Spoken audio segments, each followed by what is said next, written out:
Hello. Hello. Welcome to Katie Ratio. Thanks. Happy to be Kyle. here. You're part of it. This is good old Miss KD. You looked at me. Welcome. You didn't Welcome, viewers. Yeah. I'm That's what you going should have to done. get us pulled up, make sure we are good. Look at I that. got a I got a notification. notification. Oh, man. So what did we just watch, Don? Well, so we just watched GTA 6 trailer. As you can see, the GTA 6 hype train has started.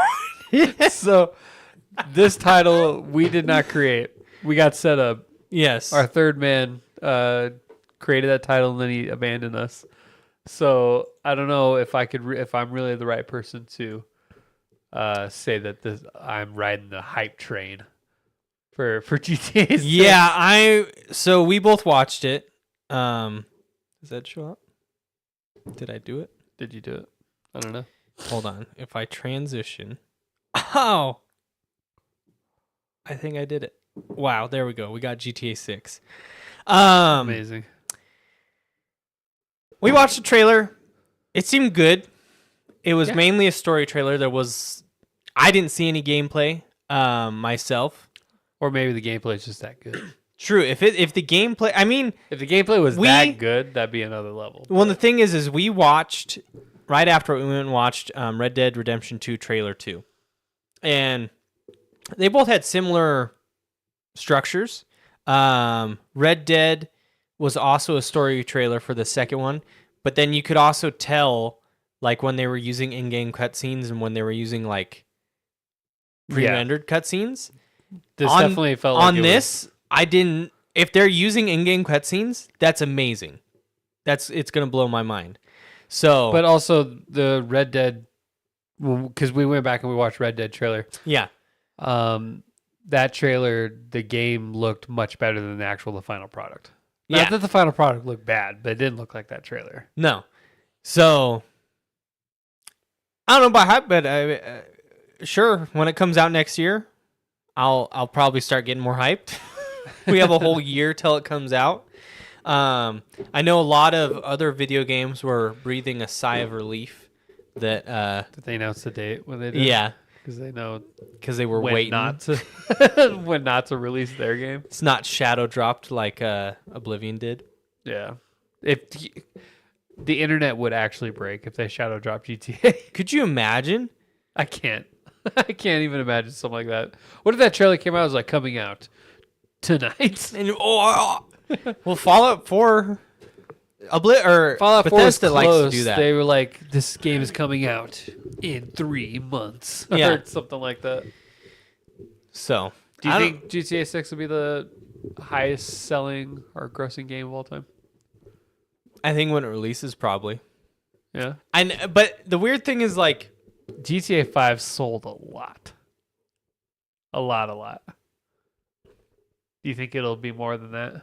yeah, because I feel like there's more hype behind this one for some reason. I remember the GTA 5 hype though too. Yeah, And it was pretty crazy. is it on this same level? Would you say? It was more so for me, but I think it's because I was a different type of gamer back then. Maybe that was Yeah. catering to me more back then than GTA caters to me now. Like, this game looks good. It looks like it'll be fun. It looks very, very, very pretty. But I think it's, it's probably going to be just like a typical GTA where the map is just as much a character as the characters. And You know? I mean, I know the technology that's going to be in that game is going to blow my mind as far as like you said, the map is What its it own does character. is going to be amazing. Yeah. There's no doubt about it. For sure. Huh. But like, I've spoke on the podcast before about this. My favorite Rockstar IP is actually Red Dead, and I think Red Dead blows GTA out of the water. It's just more my style, Genre. my speed, my genre. Yeah, and I would agree. I'd say I'm the same. I like the cowboy story more over the modern day Grand Theft Auto, and it's like it's weird because do you think if we were younger, would we be like? I feel like the internet is so hyped for this game when I'm just kind of like, I know it's gonna be good, But I mean, I've been playing GTA since GTA 3. yeah, So, like, I feel like I'm not a poser. Yeah. Like, I've been playing Grand Theft Auto since before a lot of these fans were even born. but do you know? think if we were younger, would we have that same amount of excitement? I mean, I did back in 2012 when they 2012? first announced GTA 5. Dang. And I played through and I beat GTA I think twice. GTA 5. I beat GTA 4 once.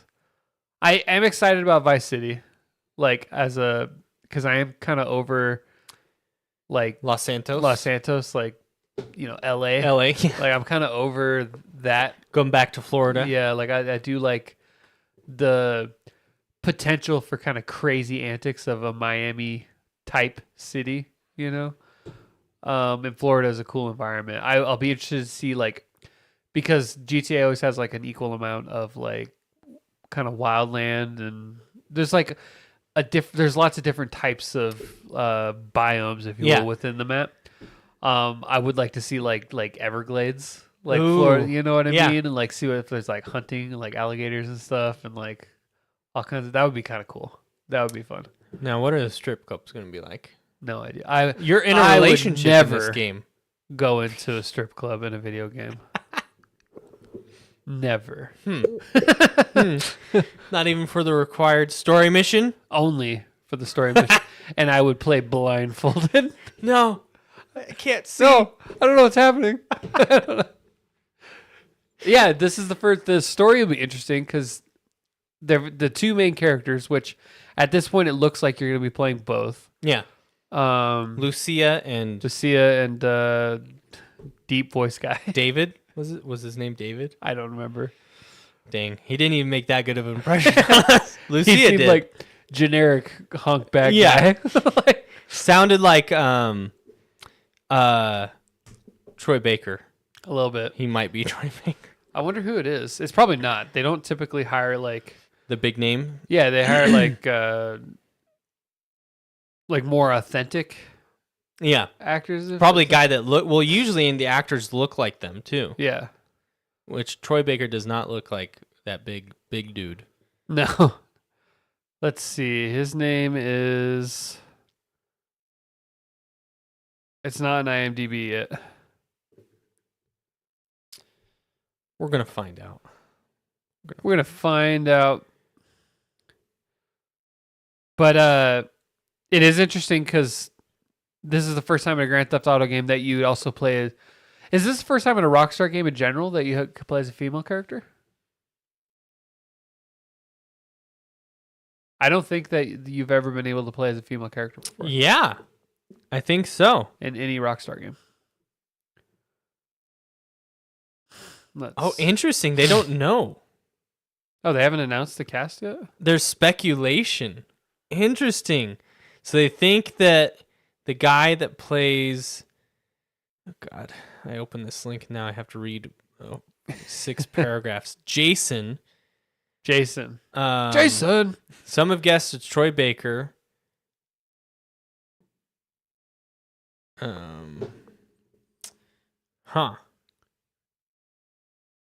That is interesting. It gets people talking about it. Yeah. I wonder why are they so haven't tight-lipped announced on the the cast. Yeah, but you're right. I think this is the first female character. Brian Zampella is who, let's see, Brian Zampella is who they allege might be voicing him. I guess he kind of looks like it. I don't know. Jason. Don't know who he. It does kind of sound like Troy Baker when he does his deep voice characters. Yeah. It almost, to me, it sounds like an artificial deep voice. Doesn't sound like that's his natural voice. Hey. Let's go. Trust. Trust between us. So, I wonder if it'll be the same switching system as GTA 5. I don't know. I kind of hope not. I would rather it would be like story specific missions, It forces you to switch. at least through the entirety of the campaign, and then once you beat it, it just becomes an open sandbox. Then you can go back and forth. One thing I miss that I hope they bring back with this one, or I mean, not, I guess they don't have to bring it back, but it's something I miss. In San Andreas was the whole like where you worked out. And you can actually change body weight. CJ and stuff. could get like buff, and then I You don't know. can get like skinny or fat in Red Dead 2. Yeah, but that was Depending about on- it. And yeah. your hair that was always amazing, but the Yeah. mustache was bugged for me. Had the mustache bug. So they grew at a different speed. So it just didn't grow as quick. Well, and the thing is like I played the game the first time, and all the facial hair I felt like grew at the same speed. And then all of a sudden there was I think it was a patch they did. So maybe it was bugged before and this was the fix. And then all of a sudden it grew, Differently. I think, faster. My Arthur always had like just like a thick man mustache. And then like scruff Stubble. everywhere else, like stubble. And I was trying to like look as much like Tom Selleck as possible when I was playing GTA was Arthur. or Red Dead. My problem with the multiple protagonist thing, and I don't know because they've done this before, so I'm sure that they've figured out how to adjust. But it was like my main problem, especially with GTA 5, was I felt like there were 3 very interesting characters, but like it was 3 like stories that only made it to about 80% for me. Yeah. Like none of them hit at 100 because it felt like it was like fragmented. Well, and I was just talking about this a few episodes ago with Assassin's Creed Shadows. I would always rather have one character with an amazing story than 2. I don't care about needing 2 different like give me one. So as long as the story between these 2, which it seems like this story is very interlaced, like they're very much connected with each other, versus Grand Theft Auto 5, they had moments when they interlaced, but it felt like 3 different stories going on. Their stories connected, but they were doing different things the whole time. They haven't even officially confirmed that you can actually switch between characters. You may only be able to play as the girl, Lucia, and then he might just be like a supporting secondary NPC? character NPC. But that trailer also kind of made it look like you're playing as him. Yeah, because he goes to pick her up from The prison. first trailer was more about her. This second trailer seemed like it was a lot about him. But it was it's always been them together. Mm-hmm. I'll be interested to see, like, I don't care about GTA Online or any of that. Like, that's not why I would buy this game. I'll probably end up buying it just because, like, who wouldn't? It's gonna be amazing. It's gonna be amazing. But I'll play the story, and if it's good, I may do it once, maybe twice, and then I can see myself probably moving on and never really revisiting. Yeah, I could see it. We'll have to see. We don't even know much about like the game systems or anything like that. Like the big part about Red Dead for me is there was some replayability in the aspect of you had all the hunting and the best in the best in the East or Legend of the East. Yeah, like that was super difficult to do, and that was fun. So I don't think I ever got that. But Grand Theft I've Auto, never been a completionist, so that I wasn't super concerned. And with it makes that. it really hard to start a new game because you lose it all. Yeah, and I'm like, there's no New Game Plus. No. New Game Plus, I feel like for me is a must in single player games. When it comes to like games like RPGs or games like sandboxes where you can collect things. Well, especially I feel like that too with games with skills, and like leveling, because it's like it would be so nice to replay the game with everything, rather than grinding up to build. That's the one thing that they never added that I wanted in Cyberpunk. New Game Plus. I know. It's the one thing. Especially the thing I hate about that in particular with Cyberpunk is you get all this cool shit at the end. The very last mission. Yeah. They did patch to where you keep it, but after you play through that mission, even then the game's like beat. Yeah. So it would have been cool to start the game with that cool stuff, but I still love that game. So, I do too. It's in my top 5, but I'm missing that. The other trailer that we just watched that we haven't talked about. Yes. Tron Tron Ares. If I could spell Tron right. It's TRON. Ares. So, Ares. what are your thoughts, Kyle? This was your first time seeing the trailer, right? I didn't know what to expect. I liked Tron. I liked the first Tron. Okay. I It's like aight. Tron Legacy a lot. Tron Legacy's so good. Yeah. The soundtrack especially. Daft Punk. So good. This looked like it was interesting. It looked like it's like the merging of like the game world coming into They're coming in. the They're real invading world. the real world now. like is Jeff Bridges' evil clone? Well, they whatever Yeah, at they the end merged. I almost felt like I heard his voice for a second, but I could be totally wrong. I don't think he's in the cast.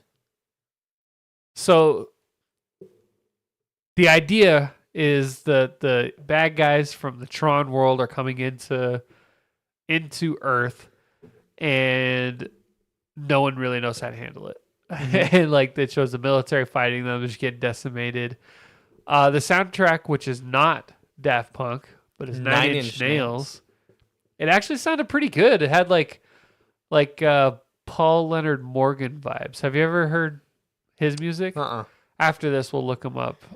He does a lot of cyberpunk-esque sounding soundtracks. What I've heard people say that like complimenting Nine Inch Nails is that this one, like Daft Punk sounded like clean, like electronic. This one sounds more like dirty, like it's they're invading, so it's supposed to be menacing almost. Yeah. Like a menacing.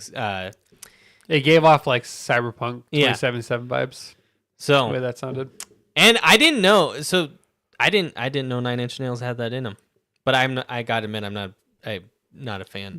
Like I don't follow them at all. The only song I know is "I Heard Myself Today," and it's like the not as good version of it. Yeah, with Johnny of it. Cash, Like, Johnny yeah. Cash's version is better. So like, I know that they do have like a lot of like almost like underground like dance clubby type music that Mhm. has like a grit to it.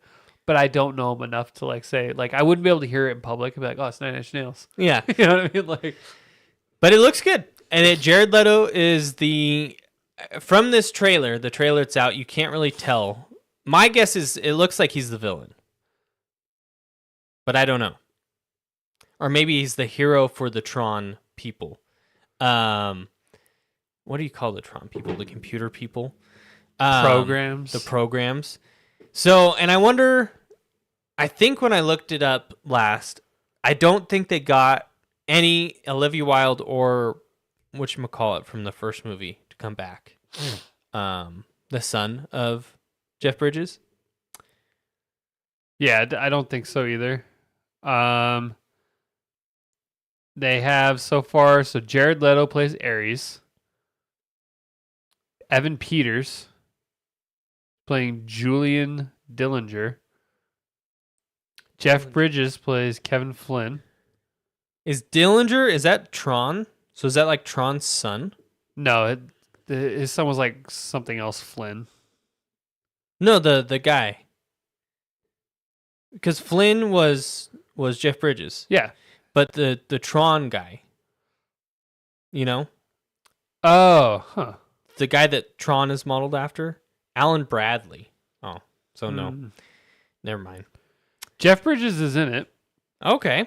Cameron Monaghan, you know him as Cal from the Star Wars Jedi series. Dang. Okay. Isn't Who's it? he? Just a guy. just a character, just a guy, just hanging out. Hassan Minaj. Why do I recognize this guy? Hassan. He did like the Daily Show Is on he Comedy Central. is he like a stand-up? Yeah. Okay, I feel like I've seen a stand-up. But so it looks good. I'm excited. I mean, I want to see more trailer. Definitely. This was I have no clue what the story is besides Tron. It looks like it actually finished a couple years ago, Really? and Been like stuck in post-production or something? it got delayed because of the writer's strike. Oh. Because morbid. and among other things, because of morbid time.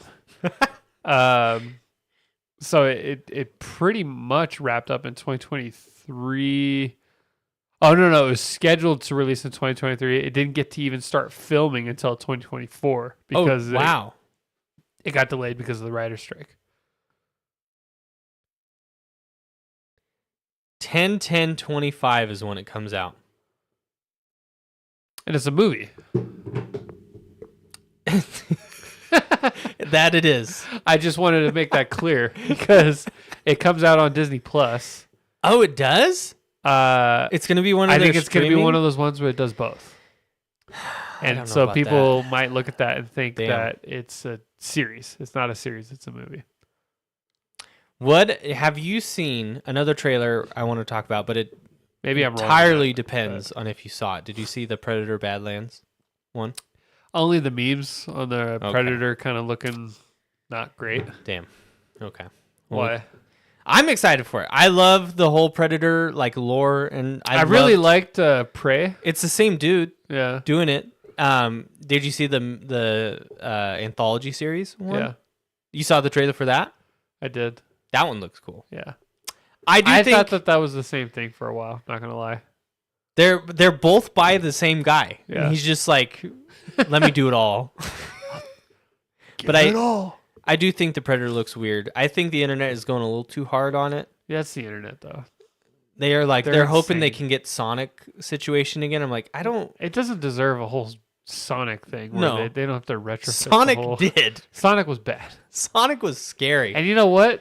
That move, them going back and completely changing the CGI, got them a trilogy. It So- did. Oh, the fourth. There's going to be 4 movies. A fourth one. Yeah. My God. They teased at the end Amy coming, the pink hedgehog, Wow. and I never saw Metal the third one. Sonic. I am all for, though, a Predator film where they are the antagonist. Or protagonist, sorry. The Predators are they kind of were in Alien versus Predator. Yeah, but this one, the Badlands, the weird looking one that people are complaining about, he's the main character of the movie. Yeah. And so I love it. But He'll probably have a helmet on 90% of it Yeah. anyways. they mostly do. Yeah.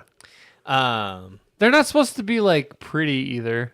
Yeah, they're all ugly. People are joking because it looks like it has Down syndrome. I guess is what they're saying. Like, Oh boy. I don't know. It doesn't look that bad to me, but What you saw the anthology trailer. The only thing I'm excited to watch that. The only thing I'm disappointed is that I think each of those could have been their own movie. that's my main problem with every anthology thing I've watched. Uh-huh. Is I'm like, oh, this was good. I would have liked to have seen more. Out of those, But that's the whole thing. which one would you have rather had be a full movie? Because there's Viking, World War something, and then feudal Japan. I know which one you would. Yeah, feudal Japan. I love Of course. It'd be sick. I would like to. Well, that was one of my favorite parts of the one Predator movie that came out with like Adrian Brody. Do you remember that one? Yeah. There was like that Yakuza guy that challenges the one Predator, and the Predators accepts are, the challenge? Yeah, Yeah. Predators are very honorable, so he put down all his weapons and only used his blade, and they ended up killing each other. That alone would be enough to maybe get me interested in like a feudal Japan, like fighting like samurai and shit. That'd be cool. That'd be pretty cool. So I'm hoping the anthology series.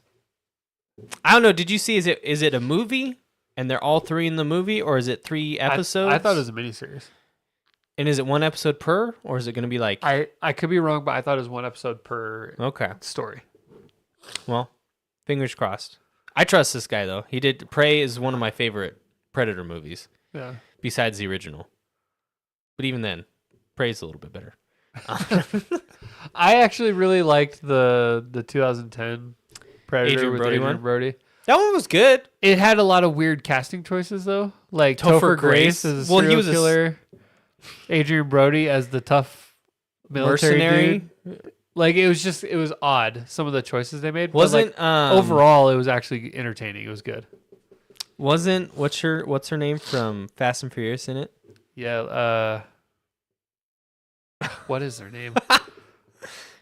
Oh, she was in Dungeons and Dragons as well. Did you ever watch that movie? I don't think it's not that girl from No? Fast and Furious.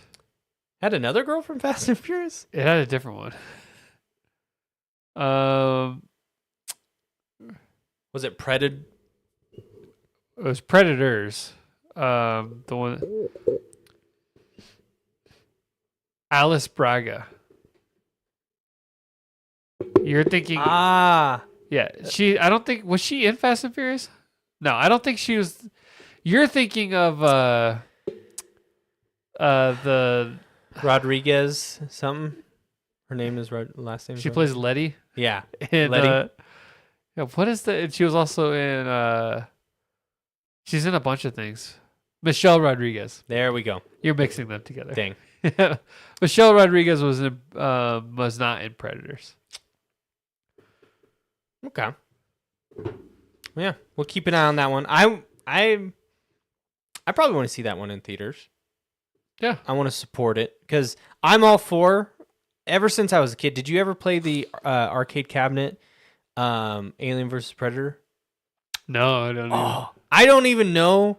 Where had like a Pizza Hut? It was Like, at Red Robin. At Red Robin had an Red Alien Robin. versus Predator game? You could play as Arnold. You could play as a Predator. That might have been the only two options. Either Arnold or the Predator. There was maybe more. Not an alien? No, well, they were the enemies. Oh, so you just have to kill the And alien? it was a side scroller. It was Gotcha. like Ninja Turtles. like Metal Slug. Yeah. Yeah. And you were just going around. It was fun. But ever since then, I've been a big fan of like Predator and their lore of the yacht. Yeah. Gotcha. Whatever their name is. Yeah. I did Prey was really good. Which technically Prey is a Disney movie. It is. 'Cause Hulu. It came out on Hulu. And this new one's going to be Disney too. I mean, it is. Disney owns everything. It's the insane. monopoly. Tron, owns Disney. GTA probably. Who is the parent? It's Take-Two. Is that Take-Two Interactive, I think. who owns Take-Two? Didn't we look it up? It's like some Sweden guy. I want to say. A group, BlackRock Public Investment Fund. Yes, Strauss Zelnick. That guy. That guy. So, where I watched the trailer for Badlands was at Thunderbolts. I'll do a small no spoiler review here. I thought it was really good. I would recommend. Didn't all the spoilers already come out? Did you already see them? Billy hasn't. I've already seen all that. Okay, so you know the true title of the movie. Yeah. Okay. Can I just say it? Yeah. All right, spoiler alert. All right. Yeah. If you look at any marketing, this is spoiled already. They're apparently the new Avengers. Yes, they're the Yeah. new Avengers. Such a weird group of people, but you know what? Whatever. It works. They It- seem like a charming cast, so It works. I really enjoyed the movie. I think it's definitely I feel like recently with Marvel we've had some good ones and then some bad ones, and it kind of goes like this. it's been a lot of this. True, lately. but we have every now and then they'll get we have Deadpool. Deadpool. Every now and then you get a Spider-Man No Way Home. Yeah. Or Shang-Chi. Deadpool. Yeah. And then an Ant-Man 3. So I think this is definitely one of the Shang-Chi, Spider-Man level ones. Really good character film where it didn't just feel like a cheesy I don't know. I think a lot of the problem you end up with the recent Ant-Man and even Doctor Strange Multiverse of Madness is it kind of just feels like the character, they don't really go on some type of character arc. Hero's journey. Yeah, there's no character arc. So it's like Doctor Strange at the beginning of Multiverse of Madness is the same at the end. Yeah. I don't think he changed. Right. This one, the characters actually change, and it deals with it. The underlying theme of this film is depression, and I think they do a really good job of of showing it in film about superheroes. I wonder, do you think, how would all these characters feel that, like, most of them were just kind of side one-off characters? All of a sudden, they got thrust into, like, do you think they knew that when they signed on to this role? Or do you think Disney came to them and they were like, hey, we're going to try something crazy? And then they were like, oh, shit, I'm in. Like, I have to be the face of Marvel. I have to feel like they came at him later and were like, listen, we got an idea. I think they would have had to. There's no way that these characters signed on to play these characters and ended up being this. Yeah. Except somehow Bucky. Bucky makes sense. Bucky's been around. They needed somebody to tie them into the old guard, you know? And I think Bucky serves that role. I think, yeah, because even like Ghost from Ant-Man 2. Yeah. Yelena, though. So Florence Pugh, Black Widow's sister. She's actress, you know? Like, she's, so like... She's so good in this. Yeah. She's actually, in my opinion, better than Scarlett Johansson. Really? I like her more as Black Widow. Do you just like her Russian accent? No, the character, like I actually care about her. Actually, and she's human. Shit about Black Widow. I didn't really until they killed her. Is and it I was just like, this movie, or because this is not? This is obviously was this like her third outing? I'd say just this movie, really, because it's mainly she was in the Black Widow movie and she was in the Kate Bishop Hawkeye show. Yeah, this is mainly her movie. If I had to say, out of everyone, it's mainly focused on her, and all the other people are there, but she's the strong like main character energy. And then we have the Red Soldier, or Red Guardian. Yeah, Red Soldier. Red Soldier. He does a great job. And then Bob. Do you know much about Sentry? Only what I Googled after I found out who he was. I am so excited to see him in next films because he is OP. I would like more Captain Marvel level heroes. He's crazy. They show him fight, and he's probably, I don't know about this. He's probably stronger than Thor. Probably Thor. I mean, I think that he's up there, at least in the conversation, to maybe be at or above, based on what I read in the lore of he could easily compete with like Captain Marvel and Thor and like that level. Yeah, like that's a whole different level of, and I think he could easily be there. And what's his name from Guardians 3? Adam Warlock. I think I would love to see Adam Warlock, Captain Marvel, Thor, him. Like, I would love to see a bunch of those level just people. Going ham. Just going at it. Give them something where they can go ham. That'd be sick.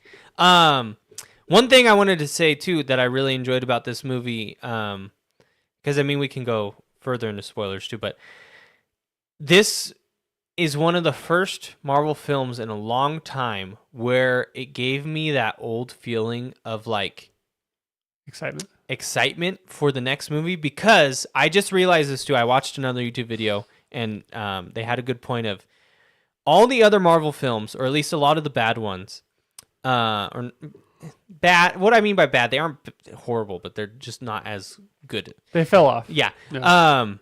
Those movies, the teaser at the end is for a movie that's not even announced yet. If you think of like Ant-Man, Doctor Strange, it's the teaser at the end makes no sense because the movie isn't even announced. Kang, like Charlize Theron. Yeah, at the end of whatever happened to that. So versus the teaser at the end of this one, you probably already heard. I already read it. It's the Fantastic Four. Yeah, are on their way to this Earth. And the next movie is, guess what? The Fantastic Four. So it makes sense. Like when somebody pointed out that this is the first movie where they tease, you don't tease movies that aren't announced. You teased a movie coming out. Right. And then that way you build hype. It felt really good. It felt refreshing because I'm now even more excited to watch Fantastic Four because I saw this. Well, I want to see it then. Mm-hmm. I'm excited to... I want to just get that feeling back. You should go see this one. It's been so long since I've just had that. I just want to feel alive. I just want to feel alive. But like, save for like Spider-Man No Way Home, and I guess certain parts of Deadpool and Shang-Chi. But like, when's the last time that you went to a Marvel film and you just got like that feel? Like, I remember in Endgame when they came out and they did the portal scene. I remember like feeling like compelled to stand up and cheer. Like, we just don't feel that kind of stuff in those movies anymore. And so, like, I would love to see them return to that level of glory. This movie definitely gave me way more hope than I think a lot of previous films. And actually, no, like, I think it gave me more hope than all the other films, all the other good ones. Because if I think about all the other good ones, the reason those weren't good because of what they promised in the future. They were just they were good. Standalone good. Yeah. And this is standalone good, but it's the first one where it was standalone good, and then it was also like hyping up a little bit the future that actually was tangible future. Like, oh, this movie's coming out soon. Fantastic Four. Oh, cool. And it actually had stakes of like they're the new Avengers, but then Falcon files copyright claim, or Captain America files copyright claim on the name Avengers. So it'll be interesting to see how that works out. But yeah, I would recommend it to anybody who's a Marvel fan. This is definitely one of the best ones we've had in the slump. And I think it's hopefully it's a good indication of where they're headed in the future. Because it was just a solid film. And it made me care about characters that I didn't care about. Yeah. Granted, I will say this, Ghost, she's barely in it. I thought she was a cool character in Ant-Man, but she's in this one, but like she doesn't do much. Is she like one of the new Avengers at the end? Yeah. Like, so she's in it enough to be part of the team? She's there, but if she was gone, not much would change. Not much would change. Versus, I felt like Wyatt Russell, sold U.S. agent. Mm. He was fairly more important. But yeah, it was definitely. I was a U.S. agent, Wyatt Russell defender in the Captain America, Falcon and Winter Soldier. I think they kind of did his character dirty in that show. Like, yeah, they make him seem like he was like such a bad guy. Like, his best friend literally just got murdered in front of him, and so he takes revenge, and all of a sudden he's the bad guy. Mm-hmm. Like, it doesn't justify, what they say, an eye for an eye makes the whole world blind. Like, I get that. But my problem with that show, because I actually really did like that show, but my main problem with it is they were trying so hard to make these characters like sympathetic. But then they kept having them do stupid shit. And I'm like, if you want to like have a cause, then don't kill innocent people. Yeah. Like, what is so hard to understand about that? And like, people are like, oh, well, you just don't know what it's like to feel that desperate. And I was like, I don't know. Killing innocent people is a line. You come back from the blip and all right. Our homes are gone. Yeah. They definitely give him a lot more, like, I feel like redemption in this movie. But it is definitely the Yelena movie, and Red Guardian is like second, I would say. He gets a lot of screen time too. What about Bucky? Bucky, he's there. He's there. He has one of the coolest action scenes in the movie, but he's kind of the babysitter in a way. But other than that, it doesn't really make sense. I mean, now I'm beginning to nitpick. It doesn't make sense why he would like. So at the end of the film, Captain America, Sam, files a copyright claim for the Avengers name. I don't know why him and Bucky aren't friends. Like, why they don't talk about this? Yeah, what happened? Like, it just happens.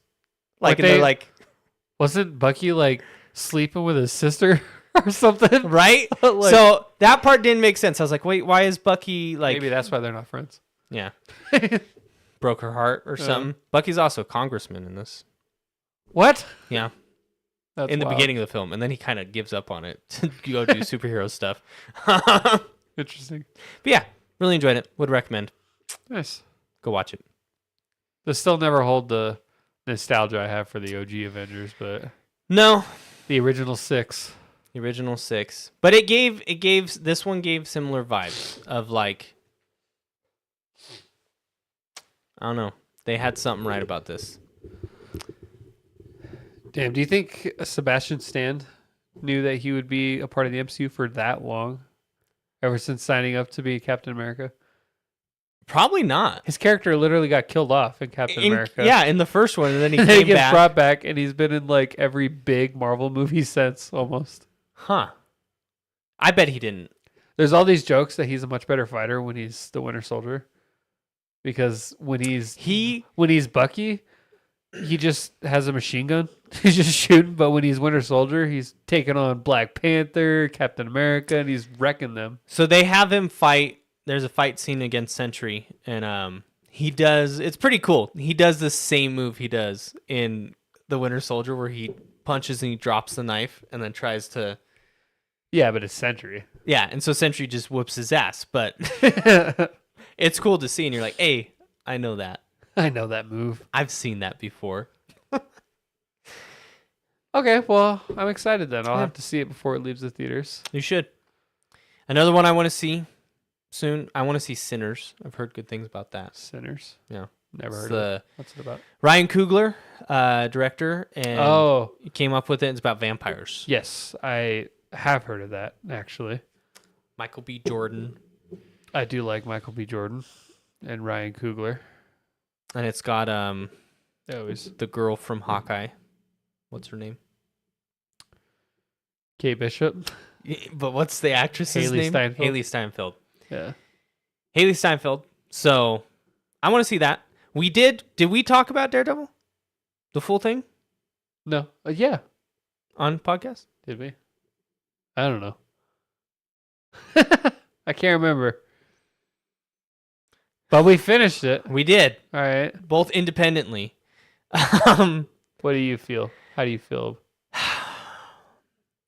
I don't think I can give it overall a good rating because it only started to get good near the end, and then even then, I am more excited for the next season than I was at any point in this season. So it's Right. not like I look at this season as like that was great. It was like near the end I was like, "Oh dang, okay, things are speeding up here." And then it's over and I'm like, "Oh, I guess I'm excited for next season because it looks like they were setting up some cool stuff." So the overall season I can't rate that high because I think it would spend a lot of time Yeah. just doing nothing.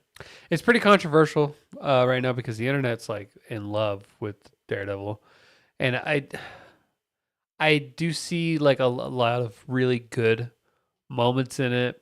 But like you, I think that it really didn't really pick up for me until like the last couple of episodes. Like last two or three. And it feels almost like that was like the mid-season finale.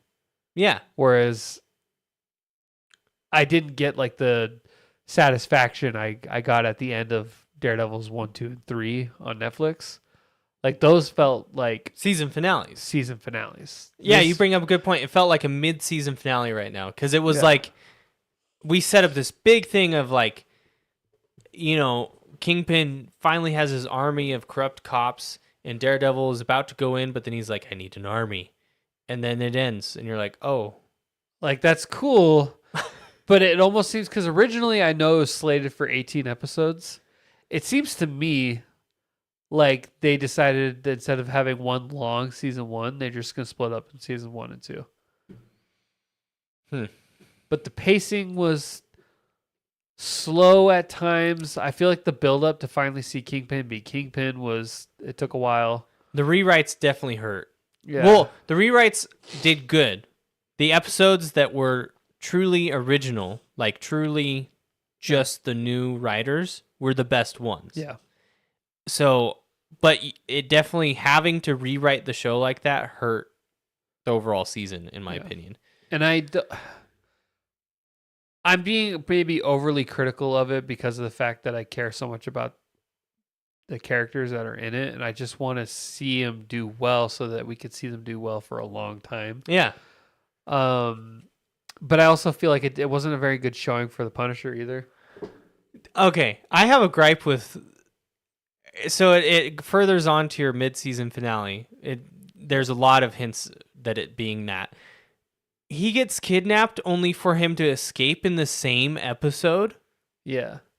It's like, oh, I think they were setting it up for like Daredevil would save him or I don't know something, but instead no, he gets kidnapped and then the last scene we see is him in the jail cell like risen up this dude, and then he breaks his hand.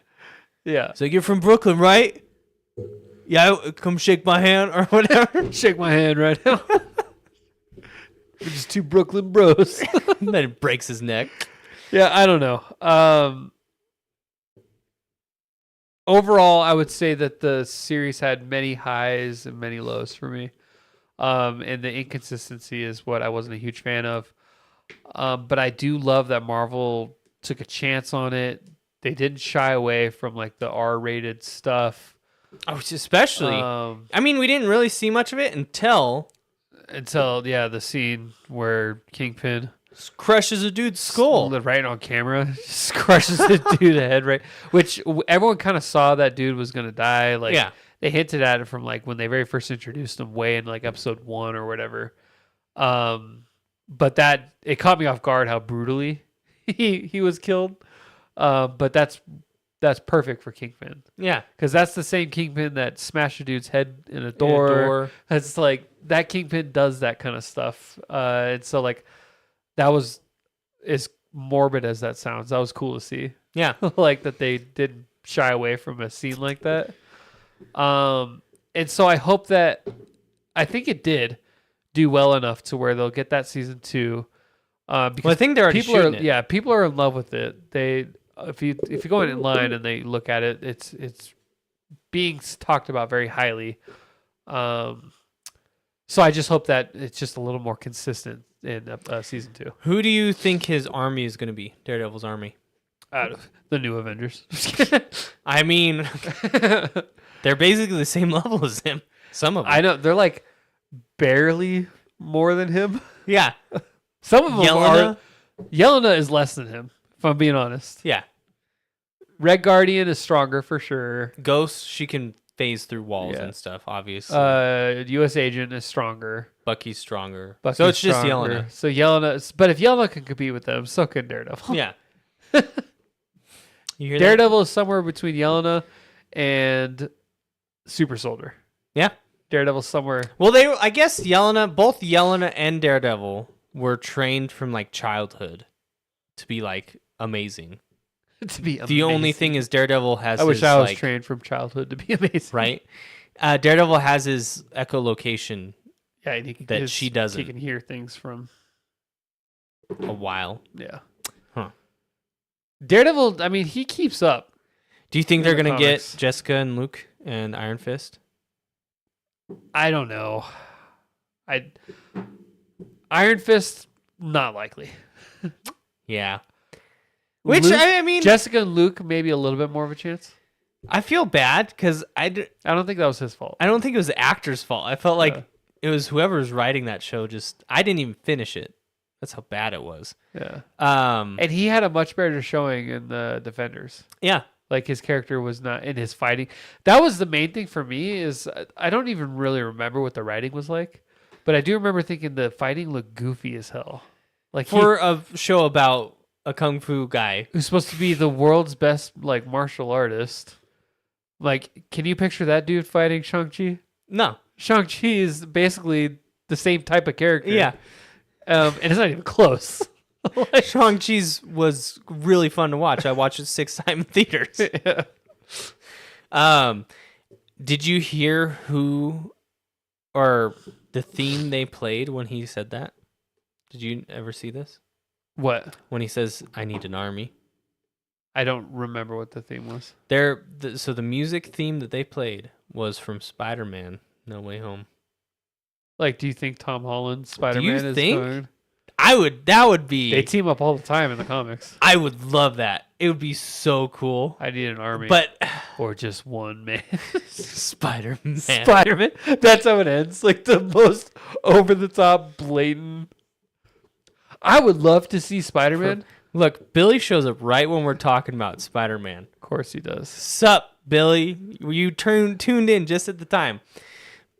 I would love to see Spider-Man in that type of universe. Like a dark, gritty. Yeah. Yeah. That would be great. So And Kingpin is just as much a Spider-Man villain as he is a Daredevil villain. they share him a lot. Yeah. Do you think are there any rights issues with Sony for him to be in a TV show? They could work out a deal. Yeah. With enough money. Enough money, they'll work out a deal.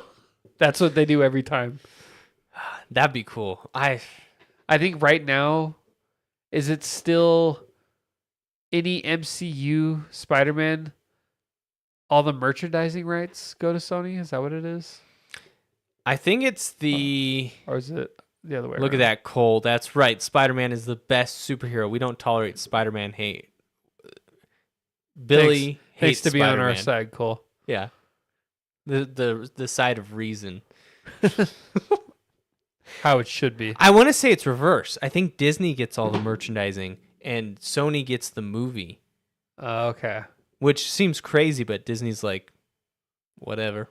They make so much money. I know. Off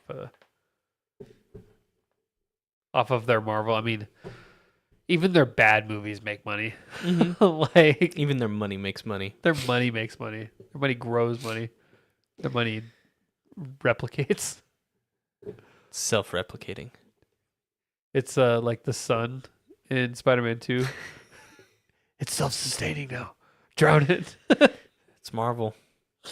But yeah, I would love... I would do anything. And this is to see Spider... Billy's not here, so he can't argue this. Uh-huh. I would do anything to see the three of them one more time. The three of them. The three together again. The three I together. think there's a highly likely chance that that'll happen in And a live-action Miles. in Secret Wars. Could be.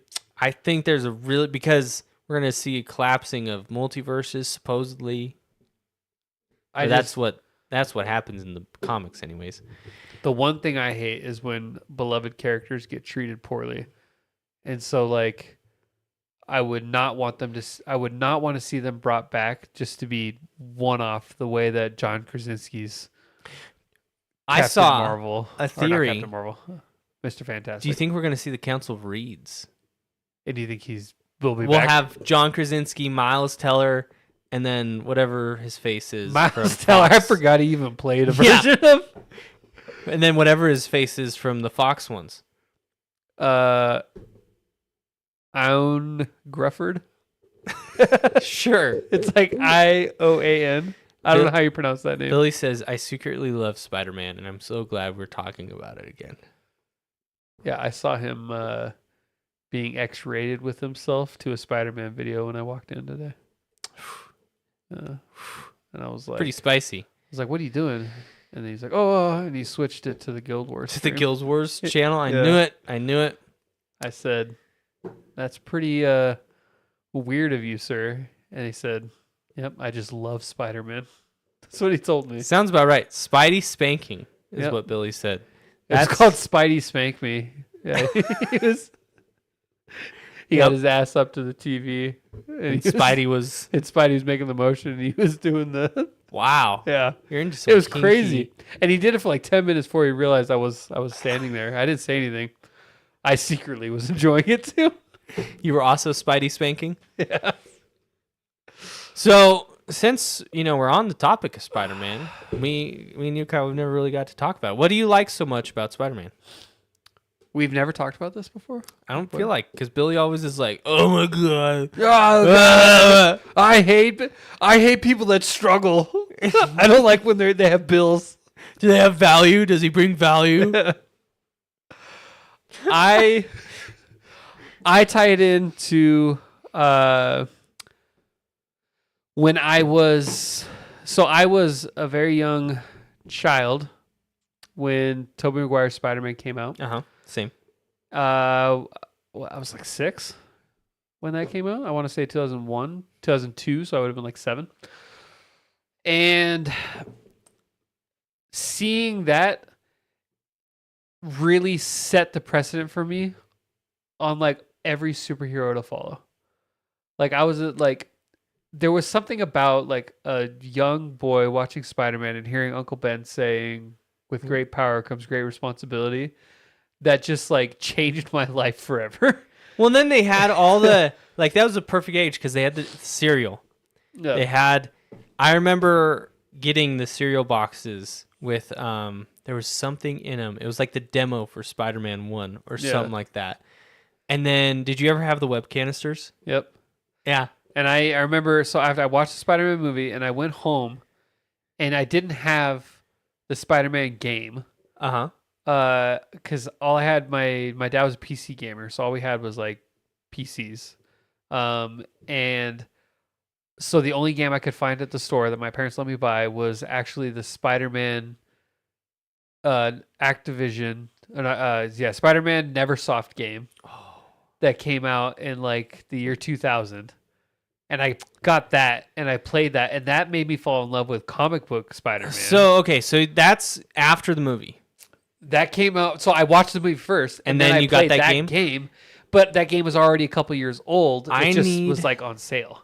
I need to ask, because I don't know my timeline. I want to say, if I remember correctly, I think I played the game first, and I fell in love with Spider-Man that way. And then I was hyped for the movie because I already loved Spider-Man. I was like, yeah. Well, the game did come out before the movie. Yeah. So that I think I did. Sense. And I had pajamas. Cole says, is this the beginning of a potential Katie Ratio X-rated fanfic story? Yes. I think, Cole, you need to get to work on it. I think so. We gave you the ground. Plug it into ChatGPT. Have it write a script for you. Just saying, Rule 34. Spider-Man needs some Katie Ratio content. Yeah, we need a Katie Ratio tag. NSFW. That's right. We need our own Reddit. So and then I played that game. Thanks, Cole. Cole said he'll whip up something up here soon. Awesome. I must have played that 100. I still remember the cheat code to get all of the suits. Excelsior? And on PC, it was Leanest. That's right. Leanest. It's ingrained into my head. And I played a Captain Universe Spider-Man. Isn't it NAST? Stanley backwards? Maybe. I think it was Leanest. Well, I think it was Lena.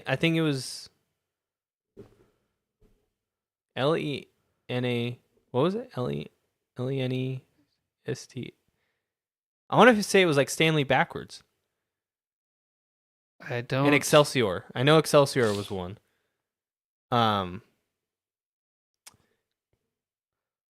What's it say? I'm gonna find out right now. Okay. I love the Neversoft Spider-Man game. That one, the cheat code Leanest, Leanest, unlocks everything in the Spider-Man game, according to GameFAQs. Len. Was it? Go to the cheat section of the special menu and enter the following code: Leanest. If you do it correctly, the screen will shake. This will unlock all costume covers, levels, and cheats. So use it wisely. That's IGN. I wonder what that stands for. I think it's just like Leanest. I have no idea what the significance of that was, but I knew that I wouldn't forget that because as a kid, I just had that ingrained in my head. But that game, after I watched the movie, played that game, I went on just the biggest Spider-Man binge of my life, and I absorbed every amount of comic. I read like everything, all like online. I remember Barnes and Noble or like even the library. Every time I saw anything Spider-Man, I just picked it up. And I pretty much consumed everything from like its inception in the 60s up until like halfway through the Ultimate Spider-Man arc is when I kind of fell off. So before we move on from the Neversoft game, I wanna bring up a couple things. That game still has probably my favorite iteration of Venom. Yeah, I loved that Venom. Just this big stupid villain turned anti-hero. He's like comic relief. Lethal Protector, I think is the name. Where he's like comic relief almost, where he's a bad guy but he like wants to do good. Yeah, I love that. And then I still to this day I miss, or not miss, but I want so badly for a Spider-Man game to have the interconnected Marvel universe like that one had. Yeah, Fantastic Four was in there. Yeah. Daredevil was in there.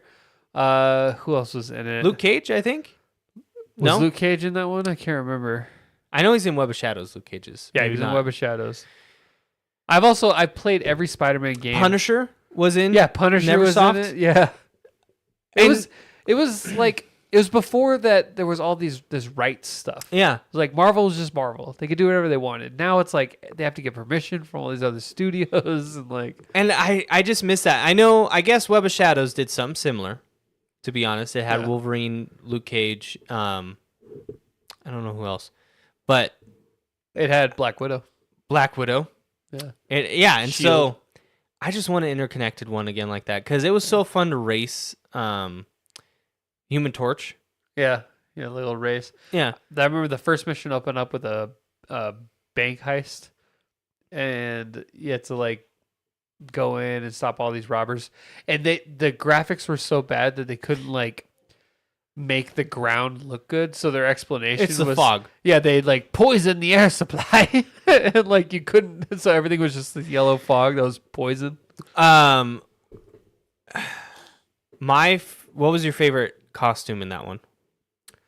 I liked. Well, I've had a soft spot for Scarlet Spider. Yeah, me too. In every iteration, I've always really liked that costume. It's my favorite.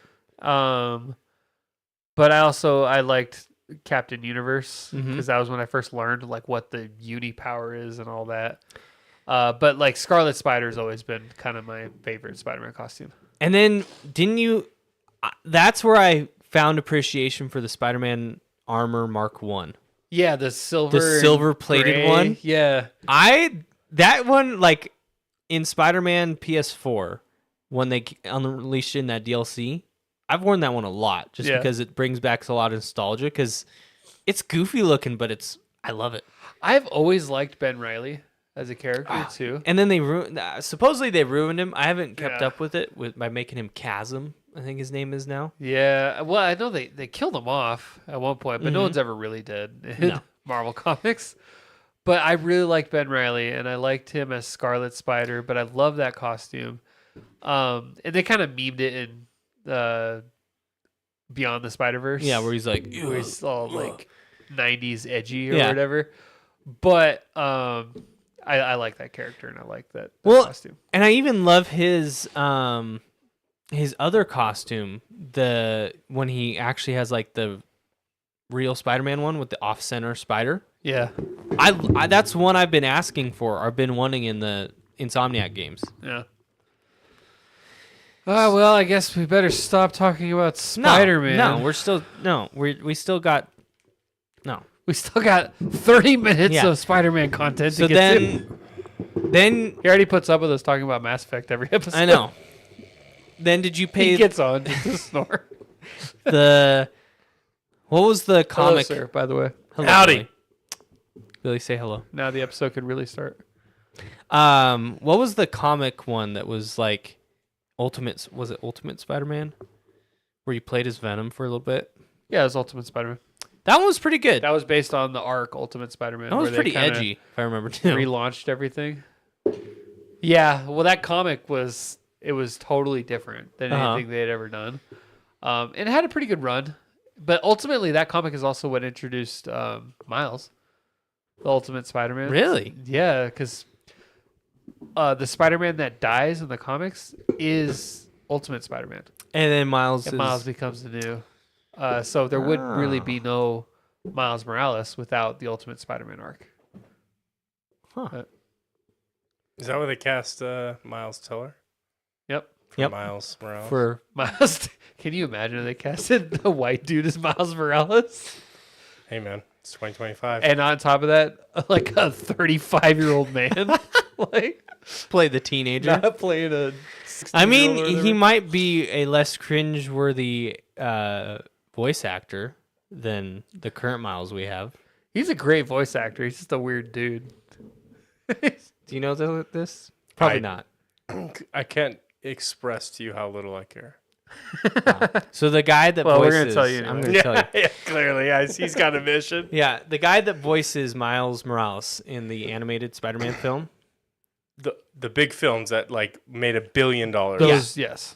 his name is like, I think it's like Jamil, possibly. Starts with a J. I know that. Silent J. Um, Camille. he's done some really cringy stuff. Not his film. Not No, the just work in him the as film. the actor. That it's Okay. like the internet now doesn't like him. Oh God. So first off, Shamik. Moore. I was Shamik totally Moore. off. Shamik. What's I forgot her name again. Gwen Haley Stacy. Steinfeld. Haley Steinfeld. It plays Spider Gwen. One of the most attractive women of our time. So she plays the female version of Spider-Man, in that movie, and they have like the romance thing in Into the Spider-Verse. Well, on the day that she gets married, he like posts on like X like, got to hang in there someday. Somebody. There's a long series. Wait.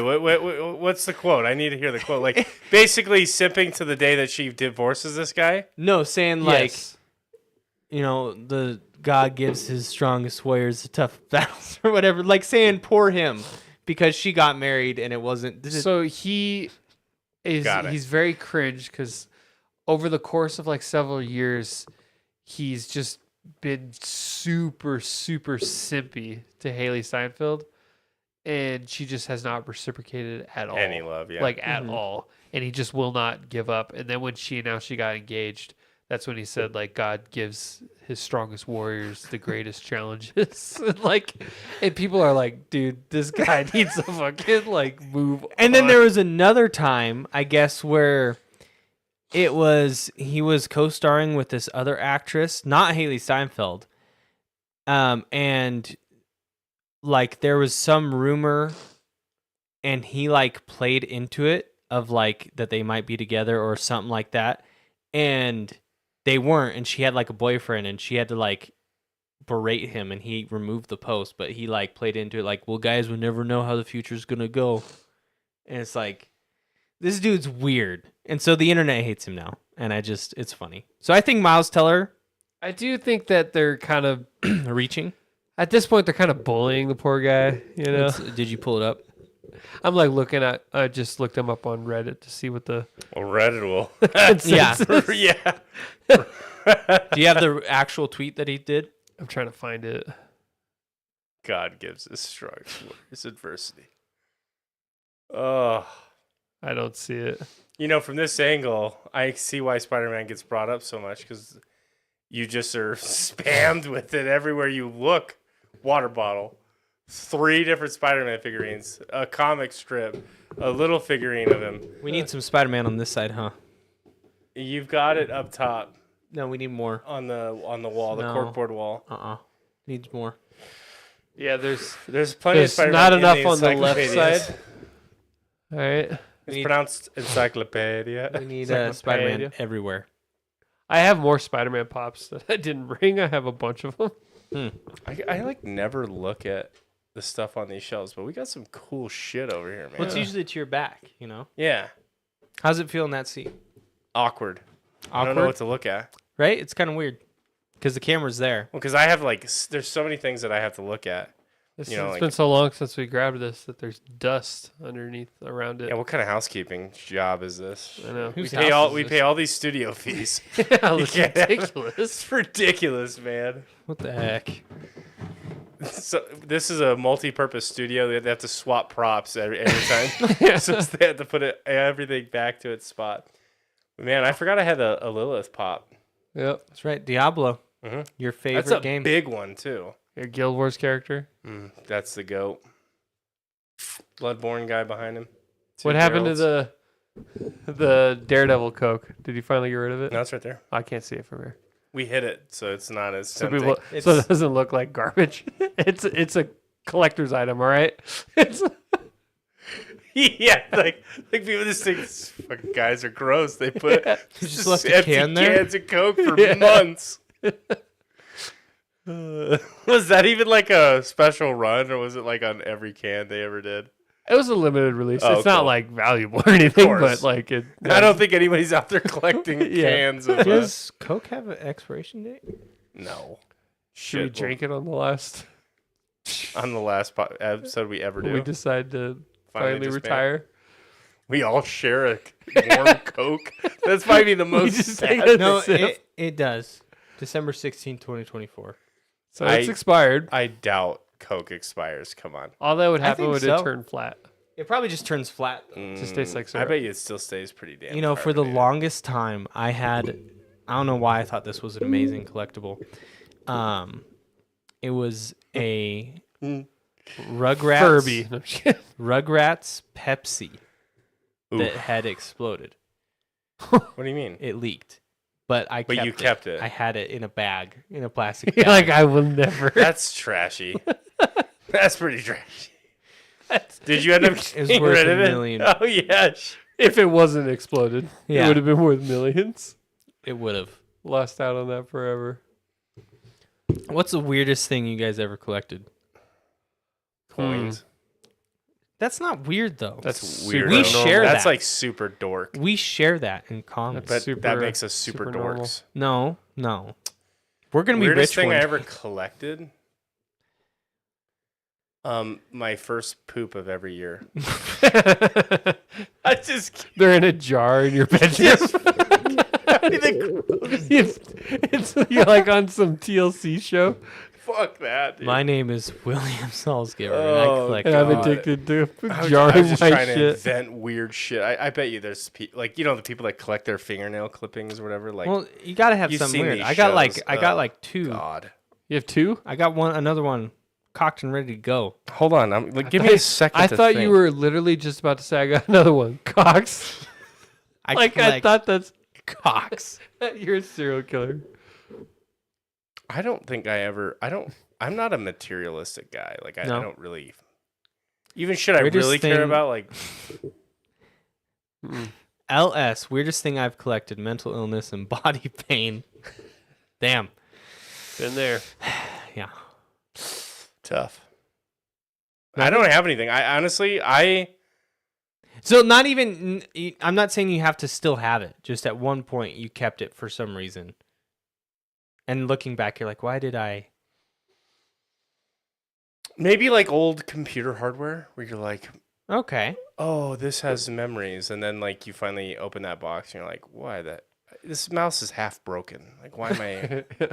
This I have keyboard so doesn't many have things that I've buttons work. collected, but not like for the purpose of collection. Like I just have attained a lot of them and not got rid of the old ones.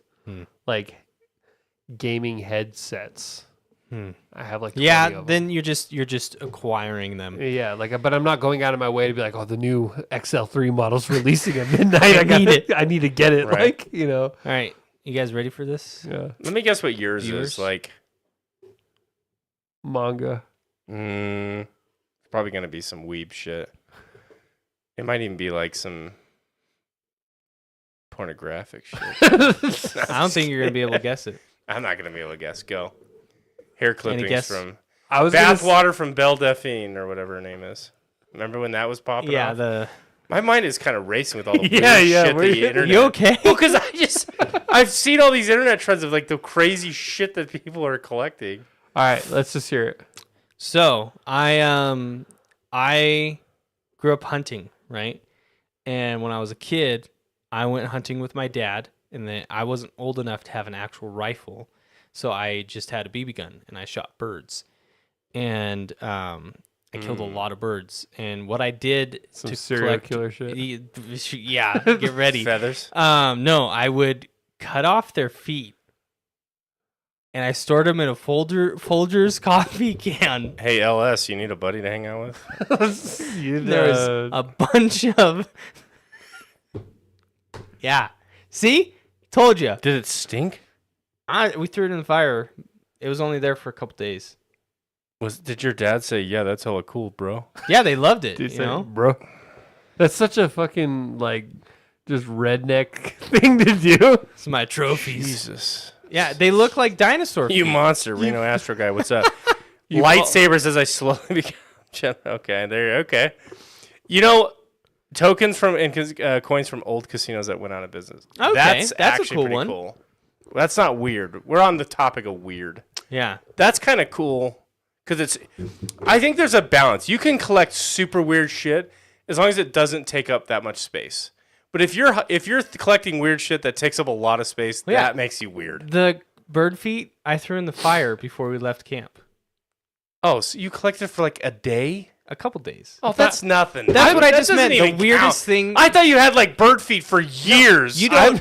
I'm Like- picturing you like you open your bedroom and you're like, don't go in that closet. Yeah. And you open it and just piles. That's what I'm imagining. You collected over a weekend? Who cares? Over a week. But you guys don't know how many there were. The bucket was like You just halfway got out of the full. hole. It's not Don't that. dig yourself back into it. It didn't even start to decompose. No. Yeah. That's what I was looking for You're from totally. See, that's That's an an important important distinction. Yeah. This guy gets it. you. Just a harmless weekend. Just a harmless. That's like, oh, I collected old fruit snack bags that I didn't get rid of, and then got wild one day and said, hey, let's get rid of them. They piled up over the course of 3 days. See, so give me something like that. I mean, I have a lot of skateboards. I have every console I've ever bought. You collect swords. I have a lot of swords. We found out. He's got I a found dwindling collection, though. His sword buying has not matched his Yeah. sword giving. out. That's off kilter. Because I haven't bought a sword in so long. I have one that I He gave. gave away. Yeah. So, on balance, the statement Yeah. holds. I have a lot of pops. But I wouldn't say that I'm just like a collector. Like Pops. it's weird. Like Funko you know. Pops? No, Funko but so Pops. you have quite a few. not compared to some people, but I have a decent amount. But for you, like it's Every time I something- see a Spider-Man related one, I feel like I gotta buy it. You know, that kind of thing. But like I buy these things, but I feel like I don't buy it like with the intent collect. as like a collector. I just think they're cool. Yeah. And I'm more of a hoarder than I'm a collector. I used to buy those, spoons, souvenir spoons. Oh yeah, like a Are you an 90-year-old. eight- I was just going to say, are you an 85-year-old? That's literally what that came to mind. That's hilarious. Yes. This one's from I Connecticut. loved going to antique stores, and sometimes, See that's what? what they had. See, this is why your dad told you to collect some feet. He had to, Yeah, he's like, he had to literally ground you. he's like, He's like, this I need to kid get is some man in gone. this kid. This kid is collecting fucking spoons, okay? Like engraved spoons. Somebody help this young Honey, lad. I am taking him hunting immediately. I need We're him. correcting this wrong. And I cut off bird feet because they look like dinosaur feet. And then burn them 24 hours Fire. later. And somehow that's a collection.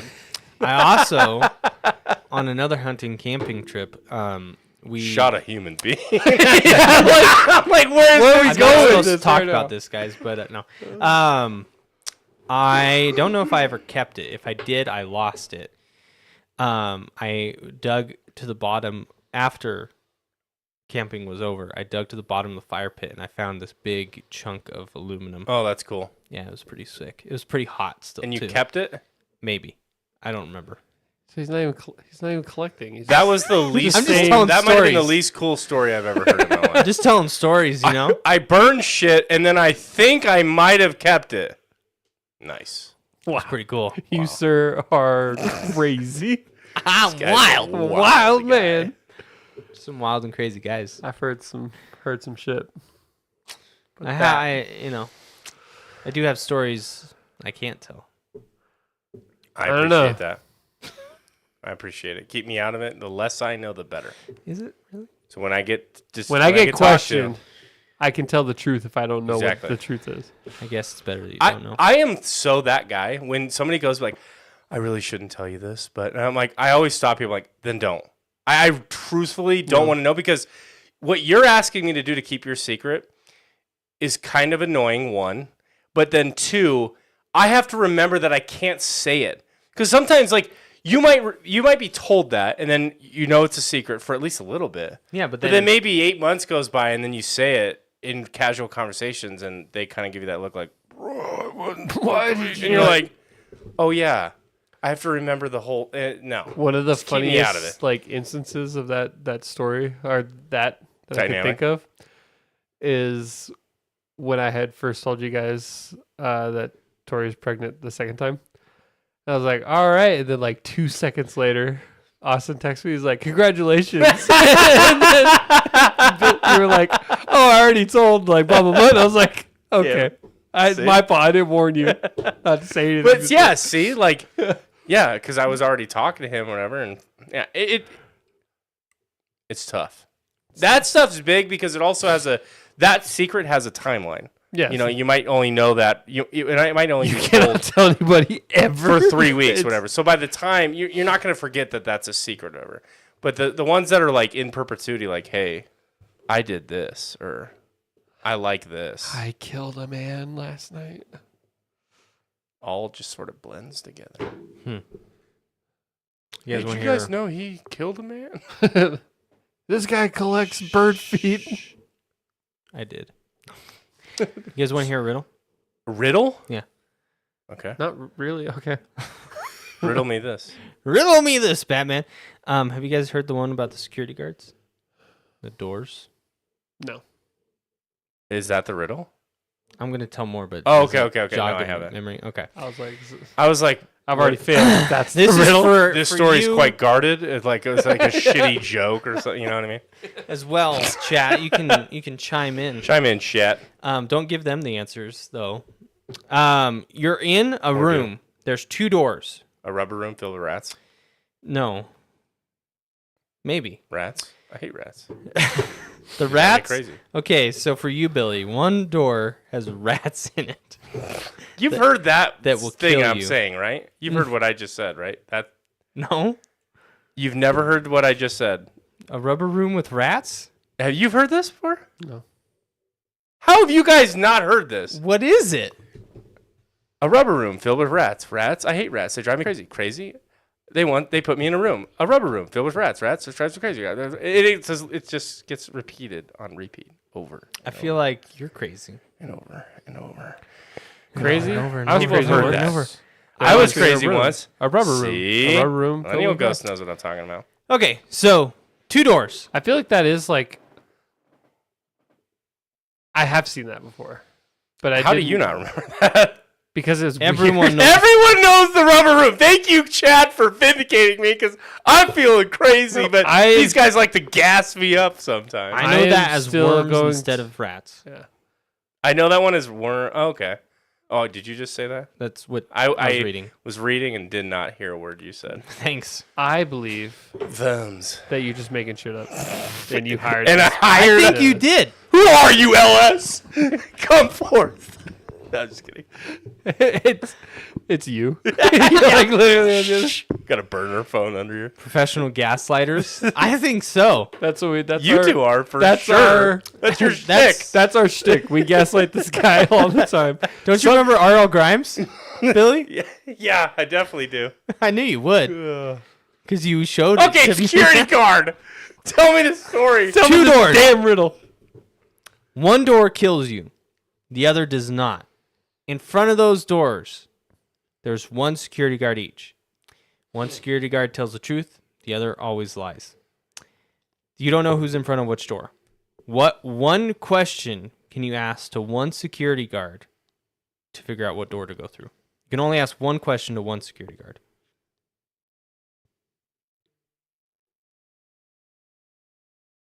Chat Hey, it. can you grab me that? I've heard a he 3-door version of this. 3-door? Yeah, So you might know the answer. like from Labyrinth. Labyrinth is close. You know what I'm talking about? Yeah, it's slightly It's like different. a variation of that. Uh-huh. It's slightly different. So your answer still might be wrong though if you Okay. use the labyrinth answer. Because I asked somebody this and they gave me the labyrinth answer. All right, 1 door will kill you, 1 will not. 1 guard always 1 lies. guard always lies. 1 always tells the truth. 1 always tells the truth. But you don't know who's in front of which door. Okay. I don't know. Is it something? Do you ask the security guard about the other security guard? Is that the? You're on the right track. I've heard this riddle before. Are you a guard? Oh, that's a phenomenal guess. Because then if he says yes, wait, does he always lie? You or only does get he one. only? So you only get 1 question. You only though. got 1 question. And you don't know. See, If- this is the thing. You don't know if the guard who lies is in front of the bad door. Right. So you're trying to figure out what the bad door is. But if you the asked good him, door. "Are you a guard?" and he says no, then you know he's lying. Yeah, but you Oh, don't, but then you don't get to Still don't follow know up. You're which right. door- and you don't doors. know which door is the safe one. I don't have a clue. I'm kind of interested in the answer though. Do you? I guess the door after the question. Oh. Well, then you're still guessing, right? Yeah, 50-50. still. Still 50-50 chance. Yeah. How firm is their handshake when I greet them? Did they seem Is it a- honorable? Does Do they one, seem does one, shady? yeah, does one have a weak chin? You- Does one have narrow, beady eyes? He's actually the truth teller. Ooh. All right. Well, I want to keep thinking about it before just giving in, but I also don't want to just Derail. Do you have a derail guess? the. Nah, No? nothing that would make sense so No? far. Do you remember what the labyrinth one is? I'd have to hear it again. If I heard it again, I would know the answer to Okay. the labyrinth one because it's been. What's done the in answer, Daniel? Can you open the door? No, No. definitely not. That would cheat. So the answer is. Hold on. Let's see if Daniel gets it before we get it. Well, you guys don't look at it if he answers. Well, I definitely. I give guess, up. Yeah. But I want to see if the chat get it. Daniel can get it. What's interesting is I don't know what question you could pose that would get you the answer. Daniel does not remember. Oh, okay. So then you've heard it before, but don't remember it. Got it. I don't know how you could pose a question. Yeah, I mean, I guess it would have to be something obvious, like "Are you a guard?" or something like that, to where you know the correct answer. But then, the one that lies? Do they always lie? Yeah. So then that's kind of the trick. What's the answer? Give it to us. You would ask a guard. You'd ask, what would the other guard say is the safe door? And you choose the opposite. Why does that work? Because if you're asking the true guard and he says, and you ask him what would the other guard say, so the true guard is talking about the false guard, he would say the false guard would say this door is the safe one. So you choose the opposite. Right. But if you ask the false guard, what door would the true guard say is the safe one? He would tell you he would lie to you. So you choose the opposite. Oh, okay. That does work. Yeah. Mm-hmm. Okay. If I'm ever in that situation, I That appreciate would. Now you Yeah, know. that's a little different from the. I almost was going to be in that situation today, but I wisely backed out. Open the door. You said, whoa. You didn't close the door behind you yet. You're like, I think I'm in the wrong room. Let me, Here, let me do the. Have you heard of the labyrinth door problem? It's very similar. It's very similar to that. Oh, this one there's is 3 still. doors? It's still 2 doors. I was wrong. It's not 3 doors. 3 doors down. Yeah. Shout out. So, it leads to the castle. See the answer. I Cool, just which is YOLO so at one of the doors. No need to talk to anyone. Labyrinth. Roger door. that. Nice. No, it literally is the labyrinth one. Yeah. It's 2 doors. It's It's the same exact. If I had remembered that movie, I would have been able to answer. Yeah, it's which door would the other guard say leads to the castle? It was Yeah. that And then is you choose the labyrinth. opposite. And you choose the opposite. Yeah. Yeah. Yeah. So millennial. So you don't know which one is telling the truth. That's why you ask him what the other guard would say. And then you choose the opposite Yeah. because either you're being told the truth about the liar or the liar is lying to you. Yeah. Yeah, this is actually. I mean, I say labyrinth because it was used in So there. you're using the rules to break the rules, Yeah. basically, like because you have to trust that the liar is always going to lie. Yeah. Yeah. and the And the truth is always truth gonna is always truth. going to truth. I haven't seen Labyrinth in a long time, but that exact riddle is in Labyrinth. So that other person they said knew the Labyrinth one, Yeah. but still guessed it wrong. It's probably because they couldn't remember the movie. Yeah, theirs was slightly off. They asked like, I wish I could remember because I told them the same riddle. Do you guys have a favorite riddle or any? favorite riddle. I don't store I've never that really shit in my been a head. riddle guy. You No. know, like I like them as much as the next person, but I don't go out of my way to like read them. You know what I mean? Fun fact about myself: when I was in college, you have to do all these like core humanities classes, and you have to read a shitload of books from a lot of philosophers throughout different eras and stuff like that. And I used to be a big quote guy. I could quote like some different stuff from like different sayings from different people, you know, historical figures, whatever it is. I can't do any of that now. No. Like, and I used to love it because I would like grab onto these quotes that there's like these little. There's so much wisdom in a quick one-liner, and you can kind of latch onto those. And I did when I was going through college, but dude, I used to be able to quote random like Plato, and I can't anymore. You know what I was confusing your riddle with? I was like mixing it with the Monty Hall problem. The statistics problem with 3 doors. It's like the game show thing. Yeah. Where there's that one. I know amount of- mathematically it makes sense, but that one just seems crazy. Statistically, it makes sense, but I still think it's just kind of. It's just weird, right? It's like, I don't. It's yeah. I've seen that movie and I saw how they explain that, and I'm like, and I've seen breakdowns of it. It just doesn't make any sense. All right, the Monty Hall problem is a counterintuitive probability puzzle. Okay. The scenario involves 3 doors, one hiding a car, the other 2 concealing goats. A contestant picks the door, then the host, who knows what's behind each door, reveals a goat behind one of the remaining doors. So the contestant knows that he has either the car or the goat. And then the host offers the contestant the chance to switch their choice to the remaining open door. And you would always switch. Always switch. Which gives you a 66% chance. Statistically, you have a 66% chance versus a 50-50. Which is wild. That I don't understand. I've seen the movie 21. do the hand behind the back, signal. Is it because that he would only show you the goat if it wasn't behind your door? Is that the idea? No, I don't think it has anything to do with that. I think it... Because, like, what if you pick the door with the goat? Yeah, well, I've there's seen 2 it goats. explain. So you either pick the There's one... 2 goats. Oh, there's 2 goats. So originally it's a 1 in 3 chance. Then he opens up and there's a goat. Now it's a 1 in 2 chance. Statistically, mathematically, there's a way to prove this. You switching from this one to this one raises your chances from a 50-50 to a 66 point whatever, just by switching doors. Yeah, 2/3, 1/3. Yeah. I've seen it explained. I cannot. It's so counterintuitive. It just fundamentally doesn't make sense. The kid quotes it like, he's sitting in the aisle. He's like, well, it's abstract algebra or something. Lirum's theorem. Here it's like what? You're like, what? Yeah. Apparently, if you're really good at statistics, you can like really thrive on Deal or No Deal. Thrive? Apparently, that's what the people were starting to get really good at it. Huh. Because the whole thing is just a Monty Hall problem Yeah. on steroids. With There's Deal or No multiple Deal. suitcases. And you just go with the statistics. Yeah, and if that you get just to the edge out, like, you just get lucky. Or Yes, not you get edge out, but unlucky you just, you just edge. You just play the game that's going to give you the highest statistical probability of winning, right?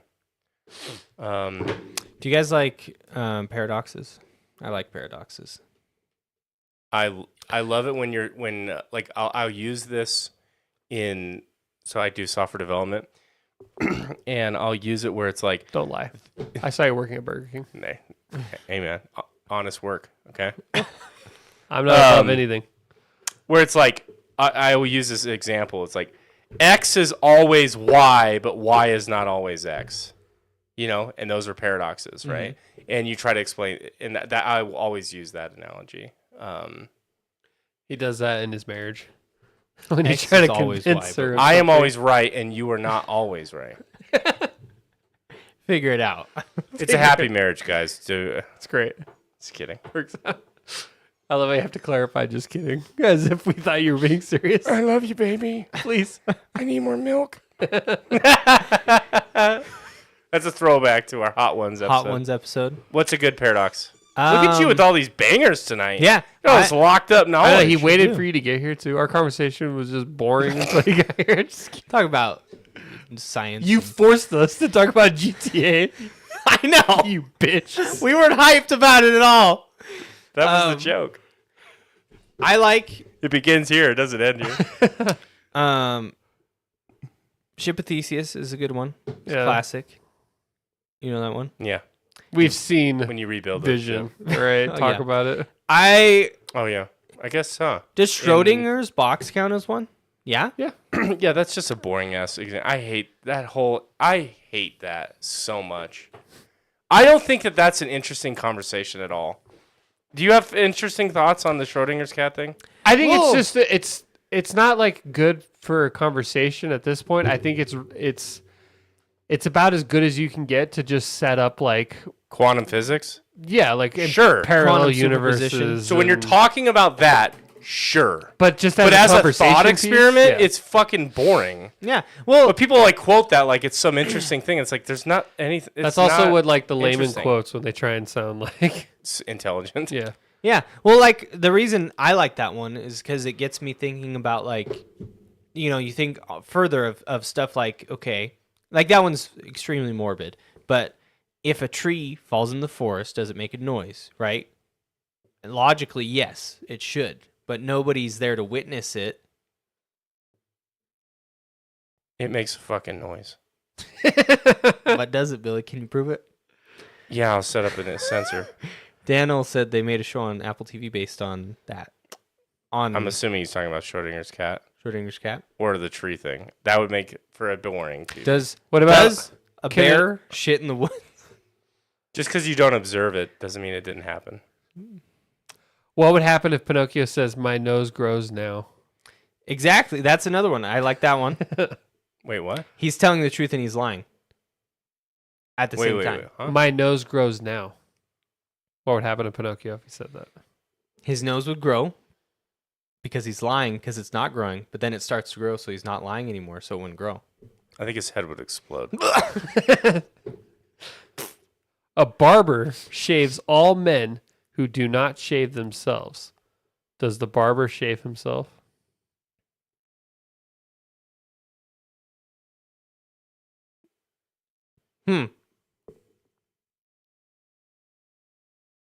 How do you think time? I mean, if time travel is ever, I mean, right now there's no scientific evidence that time travel backwards would ever be a thing. Well, what? But- Stephen Hawking threw the time traveler party, nobody showed up.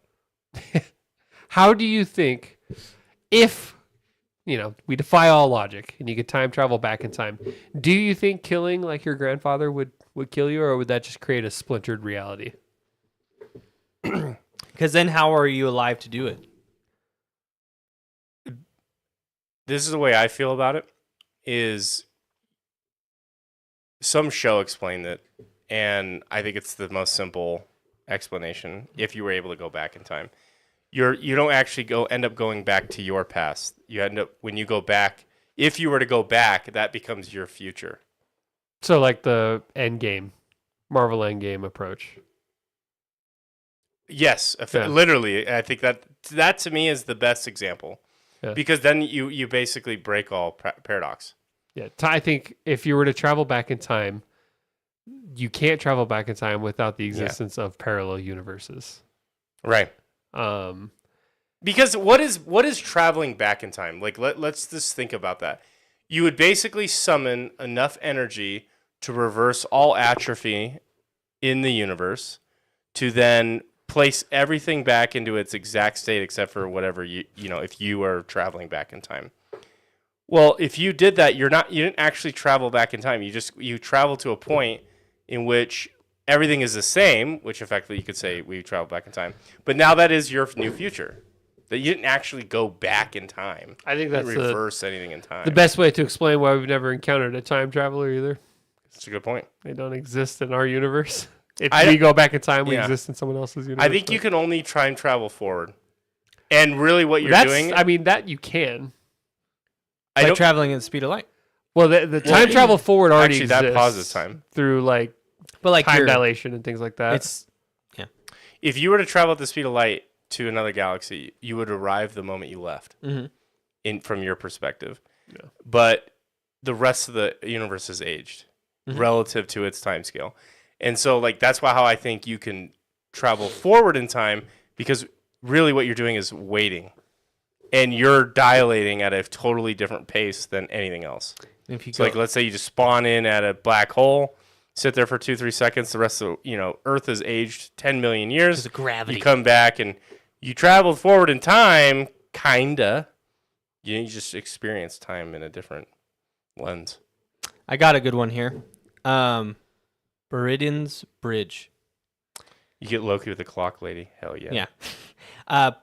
Plato says, if your next statement is true, I will allow you to cross this bridge, but if it is false, I will throw you in the water. I love my wife. Socrates responds, you will throw me in the water. Whatever Plato does, he'll seemingly break his promise.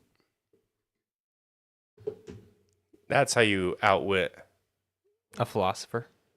It's pretty good. It's a pretty good one. So, quantum superposition, you don't care about that? No. Wow. Not right now. I don't. Just kidding. I don't think we. So I've tried to dedicate some decent time to understanding that, the basic concepts. That's a waste of time. Because what you quickly learn that like reality does not. It's not shaped down there. You know, things, weird paradoxes that, you know, when you observe it, you can't observe it. If you observe it, you can't measure it. If you measure it, you can't observe it.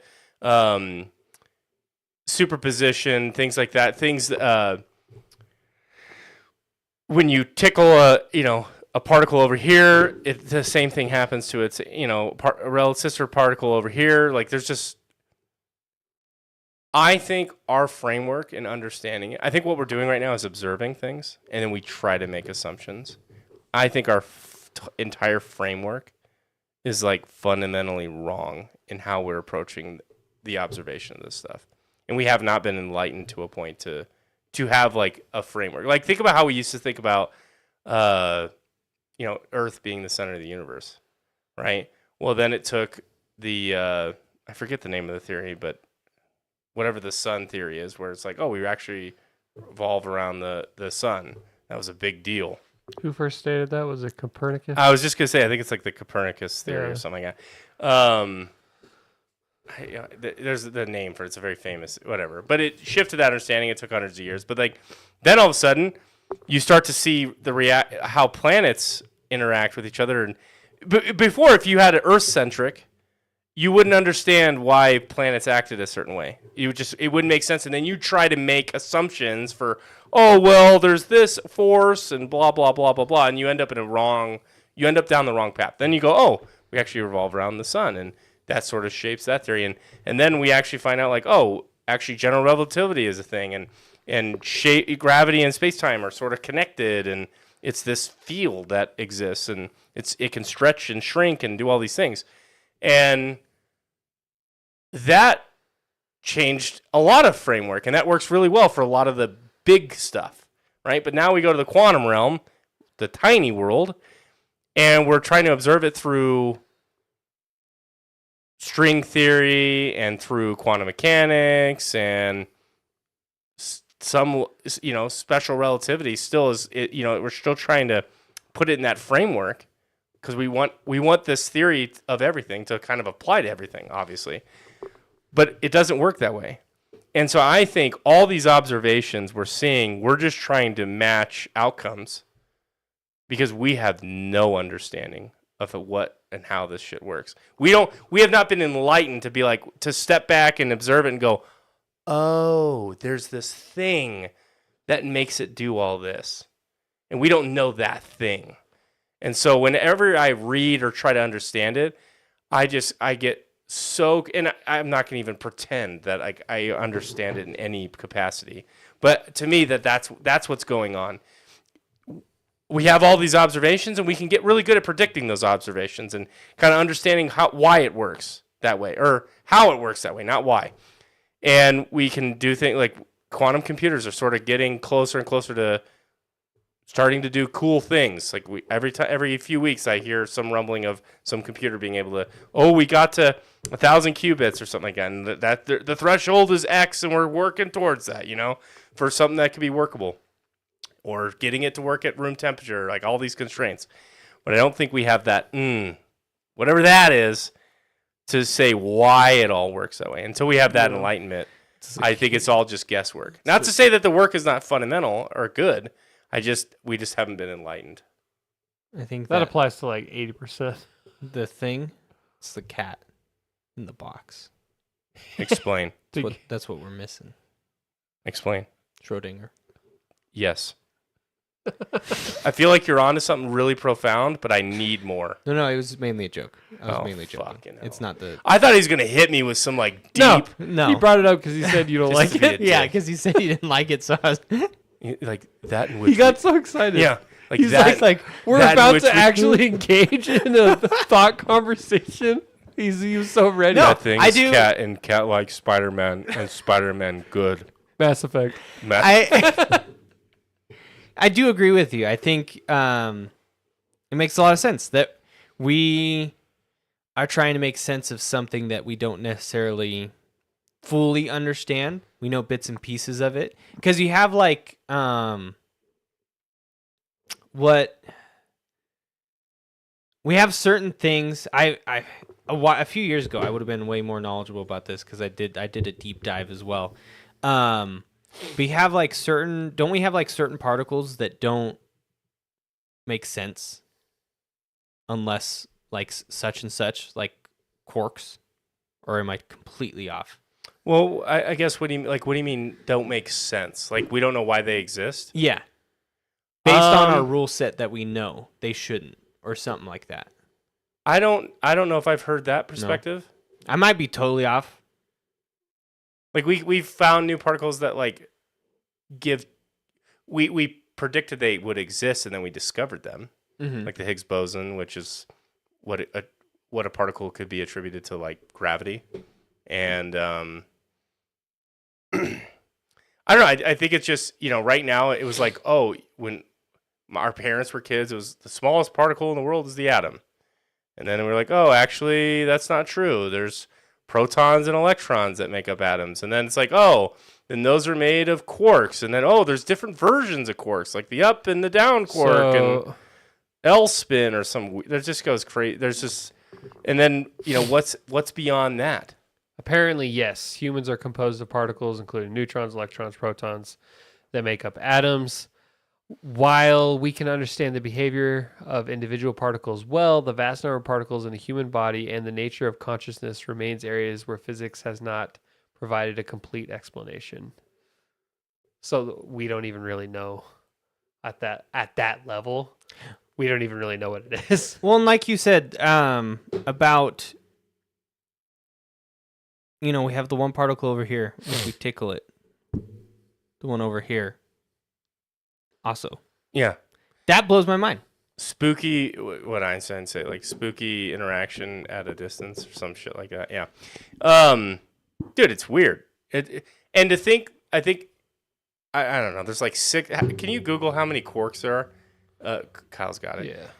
I think there's like 6 or 8 or something like that. Maybe 12. I don't know what it is, but it's a small number. And if that makes up literally 6. everything, 6, Mm-hmm. 6 things make up everything. The diversity of everything, from a tree to a hippopotamus. It's all made up of 6 things just stacked differently Up, in down, interaction with each charm, other. strange, top and bottom. Up, down, top, bottom, strange. Up, down, charm, strange, Charm. top and bottom. Yeah. Pretty interesting. But even that, it's like, what are quarks?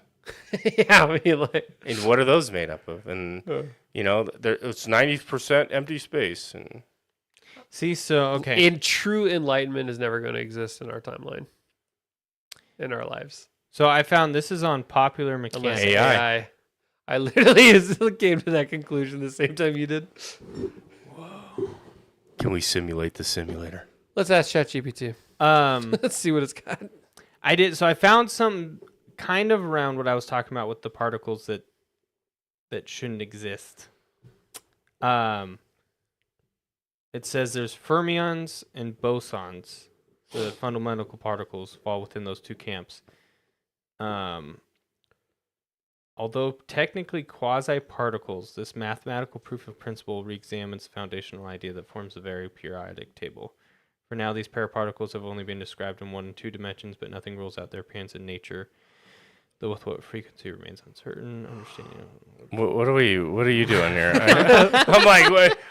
You're gonna read a fucking dissertation? Like, In other words, particles What's the point? in between these two states shouldn't exist, but a new mathematical study from 2 scientists in Texas suggests otherwise. By using advanced mathematical techniques, the researchers found that these pair particles could theoretically exist within the known confines of physics.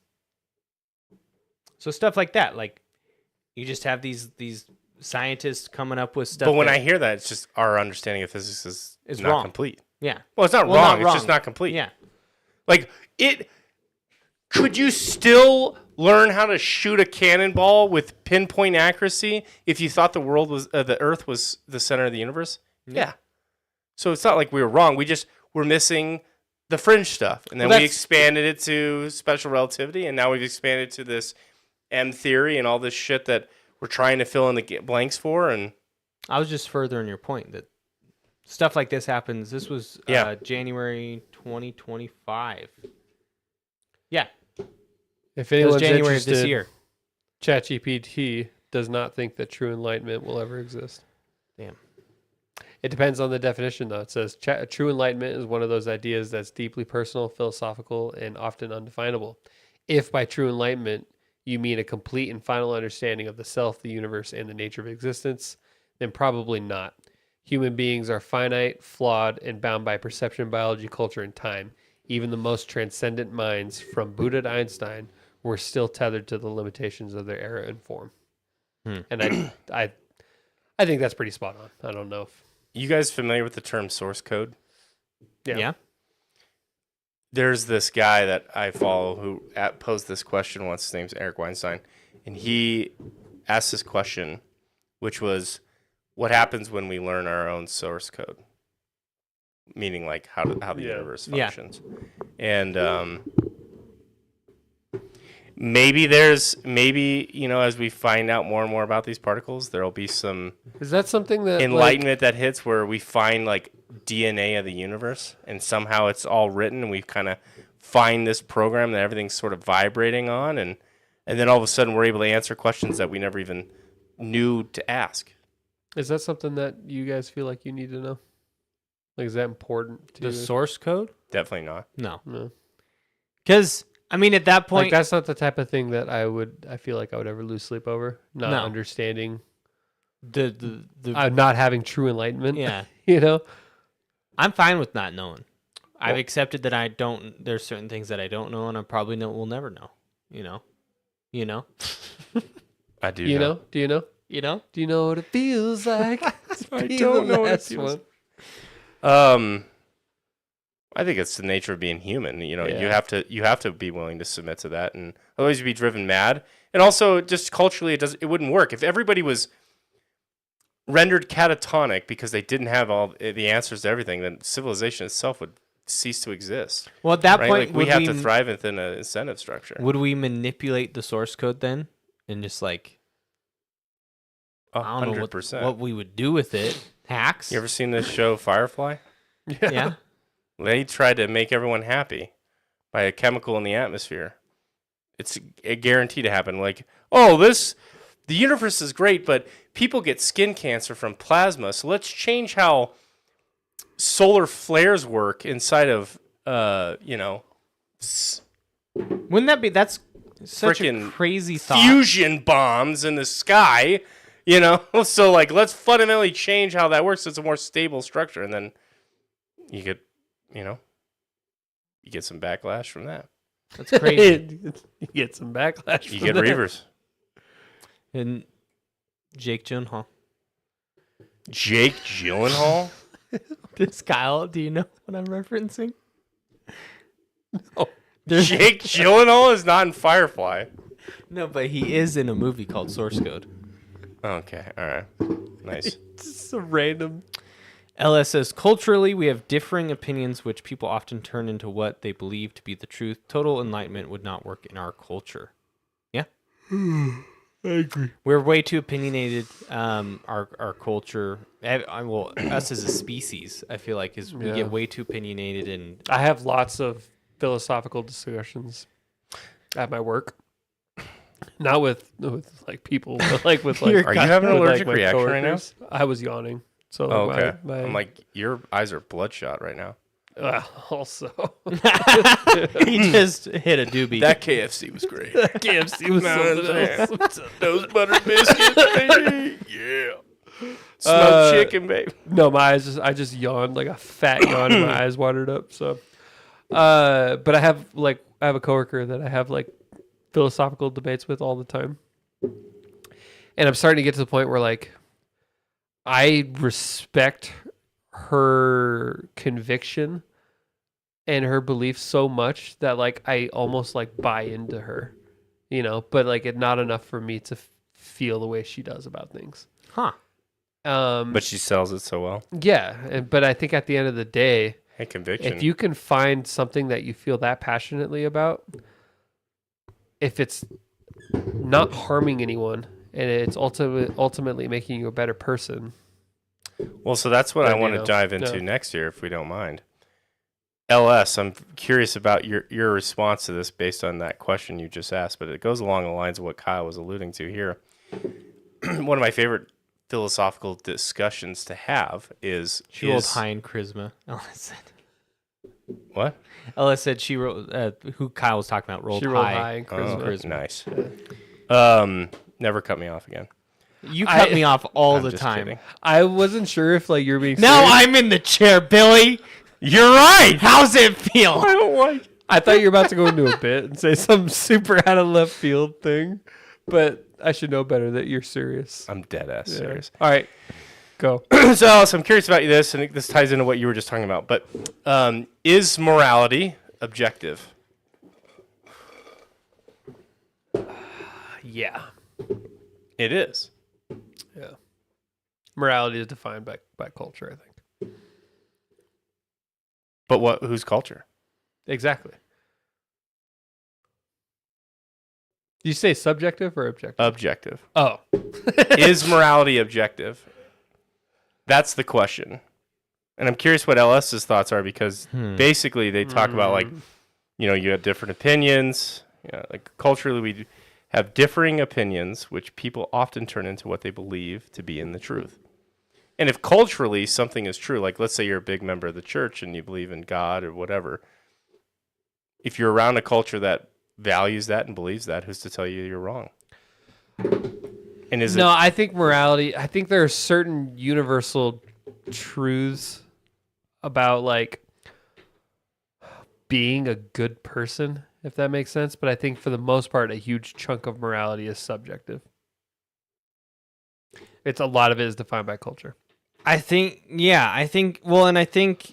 morality is too big of a thing to lump into just as it's subjective or objective, because I think there are certain parts of morality that are objective and there are others that are subjective. Like as a species, I'm of the camp that like I don't think you need religion to have morals.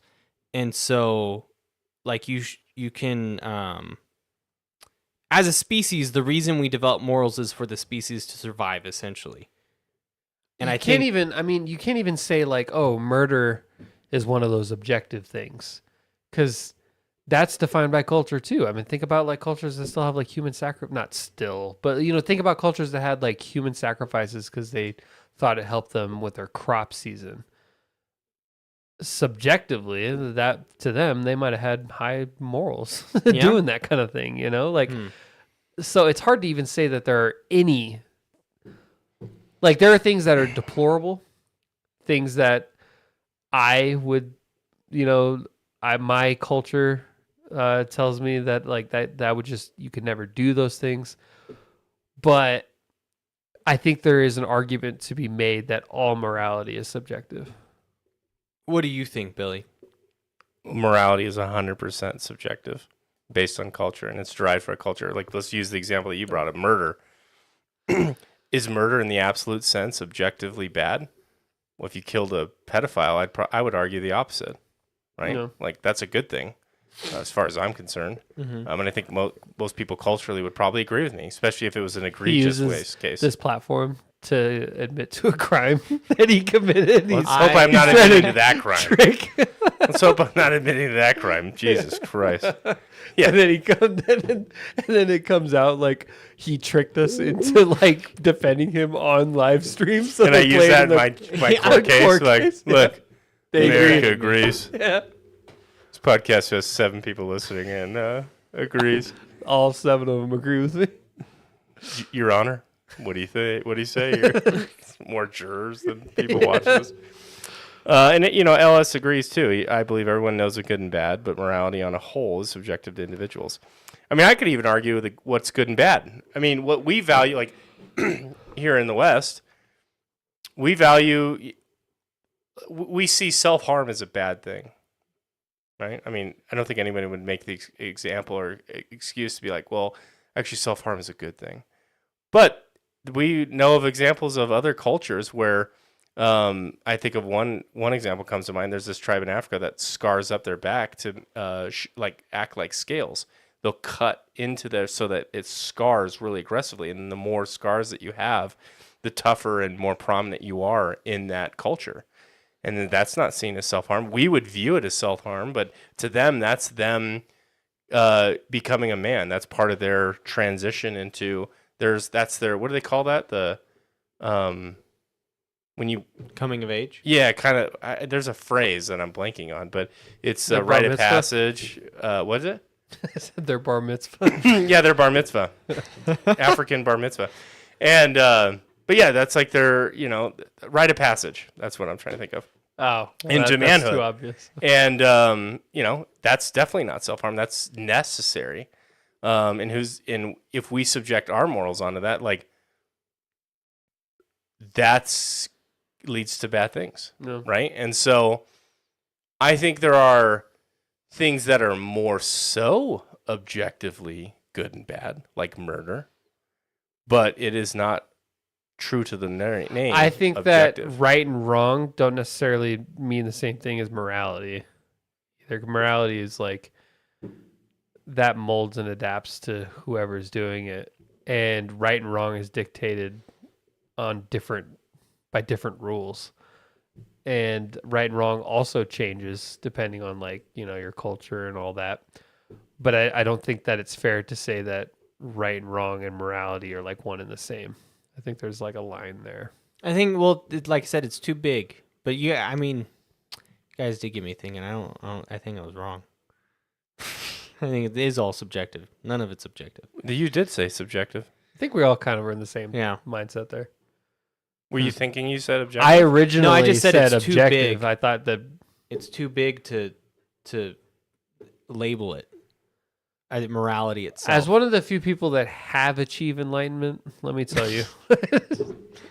Yes, Dalai Lama, please. Yeah, What's the source code? the source code? Kyle here, the next Pope. Have they announced the next Pope? I No, totally have there's- not been tracking that. I didn't see I don't think so. Some lady was talking to me today saying there's some Catholic that she really wanted. I don't- Tell me about him. I always get interested because I actually thought this last Pope was pretty cool, He was pretty progressive. very progressive. Yeah. And I think more. I've said this before. Where like, at the end of the day, I just believe in doing your best to try and be a good person. But I do think that this last Pope, I think that he kind of embodied that very, very well. I'd agree. Yeah. He wasn't I like some still crazy conservative. have a hard time buying into like the Catholic movement. Like just like You don't like that they have their own country and like obscene wealth and They Yeah, I love punish that. themselves. Cons. But like I do think that there was some things about this Pope that it was definitely the right direction for sure. I'd be curious to see what they do next. I always follow it like, oh, who's this guy? And oh, we got a guy from the States in the running, and Like it's from Georgia. here's the top 3. It's like it's like a political thing, and I'm not even Catholic. Do you guys think without religion would morality have been the same as it is today? No, I think religion definitely guides morality on the whole. Now I don't always agree with religion, but I do think that there's certain things about it that there's lots of things that like hindered society, but there are things about it that helped society evolve in the way that it has, and so like again, that's another like not everything is black and white.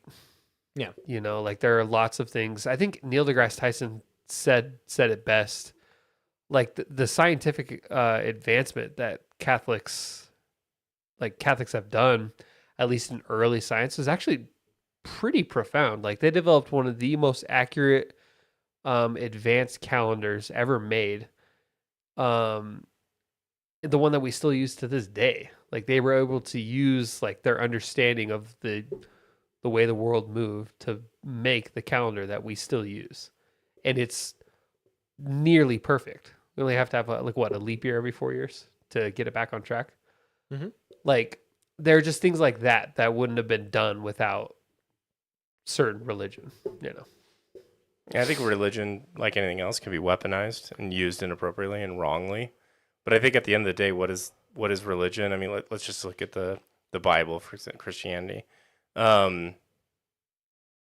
It really is a framework on how to live and be a good person, a self-responsible person. And that's really what it is, a collection of stories. So you agree with Kyle that morality would be different? 100%. Okay. I think we derive way more culture from religion than people even are willing to admit. And it has provided one of the most stable civilizations of all time. I mean, like, here we are in this world. This is about as peaceful as it's ever been. And believe it or not. yeah, and like there's been holy wars, and like I said, it's been weaponized before, and like it's never been clean, but at the end, it's won out and won out well, and done a pretty decent job to bring stability and now is enlightenment it to the a world. flawed system that has a lot of outdated things? Like, of course, Sure, but I think that's where Absolutely. it gets weaponized. and And you know, like I said, I think it's a collection of stories of how to act and you know, be self-responsible. And I also think don't discredit to the function of church. no. This is why, like, I'm not a religious person, but I can appreciate the hell out of, no pun intended, of what it appreciate can the shit out provide of- people. Like, just think of I used to call it group therapy, and I still think that that's pretty accurate. But think about where else you go to work and you bitch about things going on in your life, and people go, "Oh, that sucks," you know, and they kind of go back to work, right? And it doesn't feel like, other than you venting, it doesn't really feel that great. Contrast that with you go to church, and we used to do this in I was raised Methodist. The pastor would reach out to the audience and say, you know, like, anybody stand up and, you know, share things that you're struggling with or happy about that we can all pray on. If people would stand up and share these stories of grievances, of extremely difficult times, of triumph and victory and success, and people would share in that. And it's different than you just sharing it with maybe a friend. Well, it's a community. It's a community, but think of what it means when someone says, "I'll pray for you." Like, that's a very emotionally charged thing. Like, that's a very deep thing. My Like, problem- I'm going to think about you tonight and pray for you, like, and speak to a higher power, And or ask- just yeah. or just be thinking about you and understanding that struggle. And it's usually in its purest form is not cast with judgment. It's just, I'm here to console with you. I think that's so powerful. so much in my head, though. What do you mean?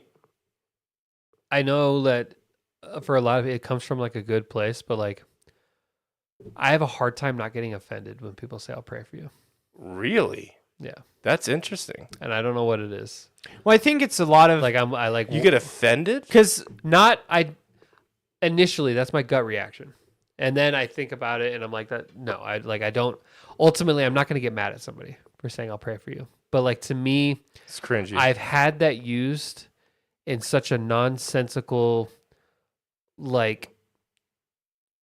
do nothing, I don't care about your problems type of way so many times in my life that when someone says, "I'll pray for you," that means absolutely nothing to me. When someone says, "How can I help?" that's way more profound than how, like, "I'll pray for you." Yeah. I grew up same religion as you, and then even then when we moved away from being Methodist and we started going to, you know, other non-denominational Christian things, I got really jaded by like how some like youth pastors and stuff would handle some of like concerns that I have. And I remember I went to one, I was having a really hard time. I confided something deep. And it just got so like blown over. And so like, okay, we'll pray for you. And then I realized at a young age, I felt like that just didn't do anything for me.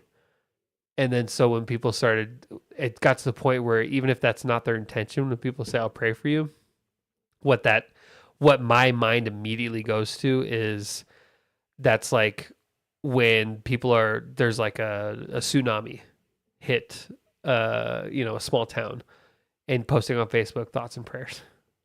Yeah. You know what I mean? That's just thoughts and prayers in real life for me. That's like purest form of virtue signaling. Like, Praying. hey, pay attention to me because I'm such a good person. Yeah. It's like the I agree with ALS that. ice I agree bucket with challenge that. where Reno, they poured I ice on agree with that. themselves but didn't What? do anything. Reno Astro Guy says praying is not action. Praying seems like a pretend But to care, praying but can not enough to actually help. Praying can spur action. And I'm more so thinking of like these things that people literally cannot help you with. Like, you have to build your own community of friends for action to actually take place. But what I'm kind of talking about is like, the person that stands up and says, oh, my son died in a car accident last week. Well, there's no action to take there. Maybe you set up a meal plan or something like that, but you're emotionally fucked. Like that hits you like a truck. But the emotional response that I'm sort of talking about is that person reaching out and saying like, oh, I'm going to pray for you, or you share in this group prayer together where you have people that are taking a moment out of their day to think deeply about the pain that you're going through. That's a shared experience. That's a bonding experience that emotionally can help somebody in a big way. Just through that moment of touch and saying, hey, I'm going to be thinking about you. Like that could feel very comforting. But the stuff that you're talking about, where if you're dealing with something that's like has problems, yeah, prayer is not going to be the action to fix it. I'm definitely not saying that, but the emotional side of having someone think about you, I think get your important. argument. I actually do believe that you're making like good points.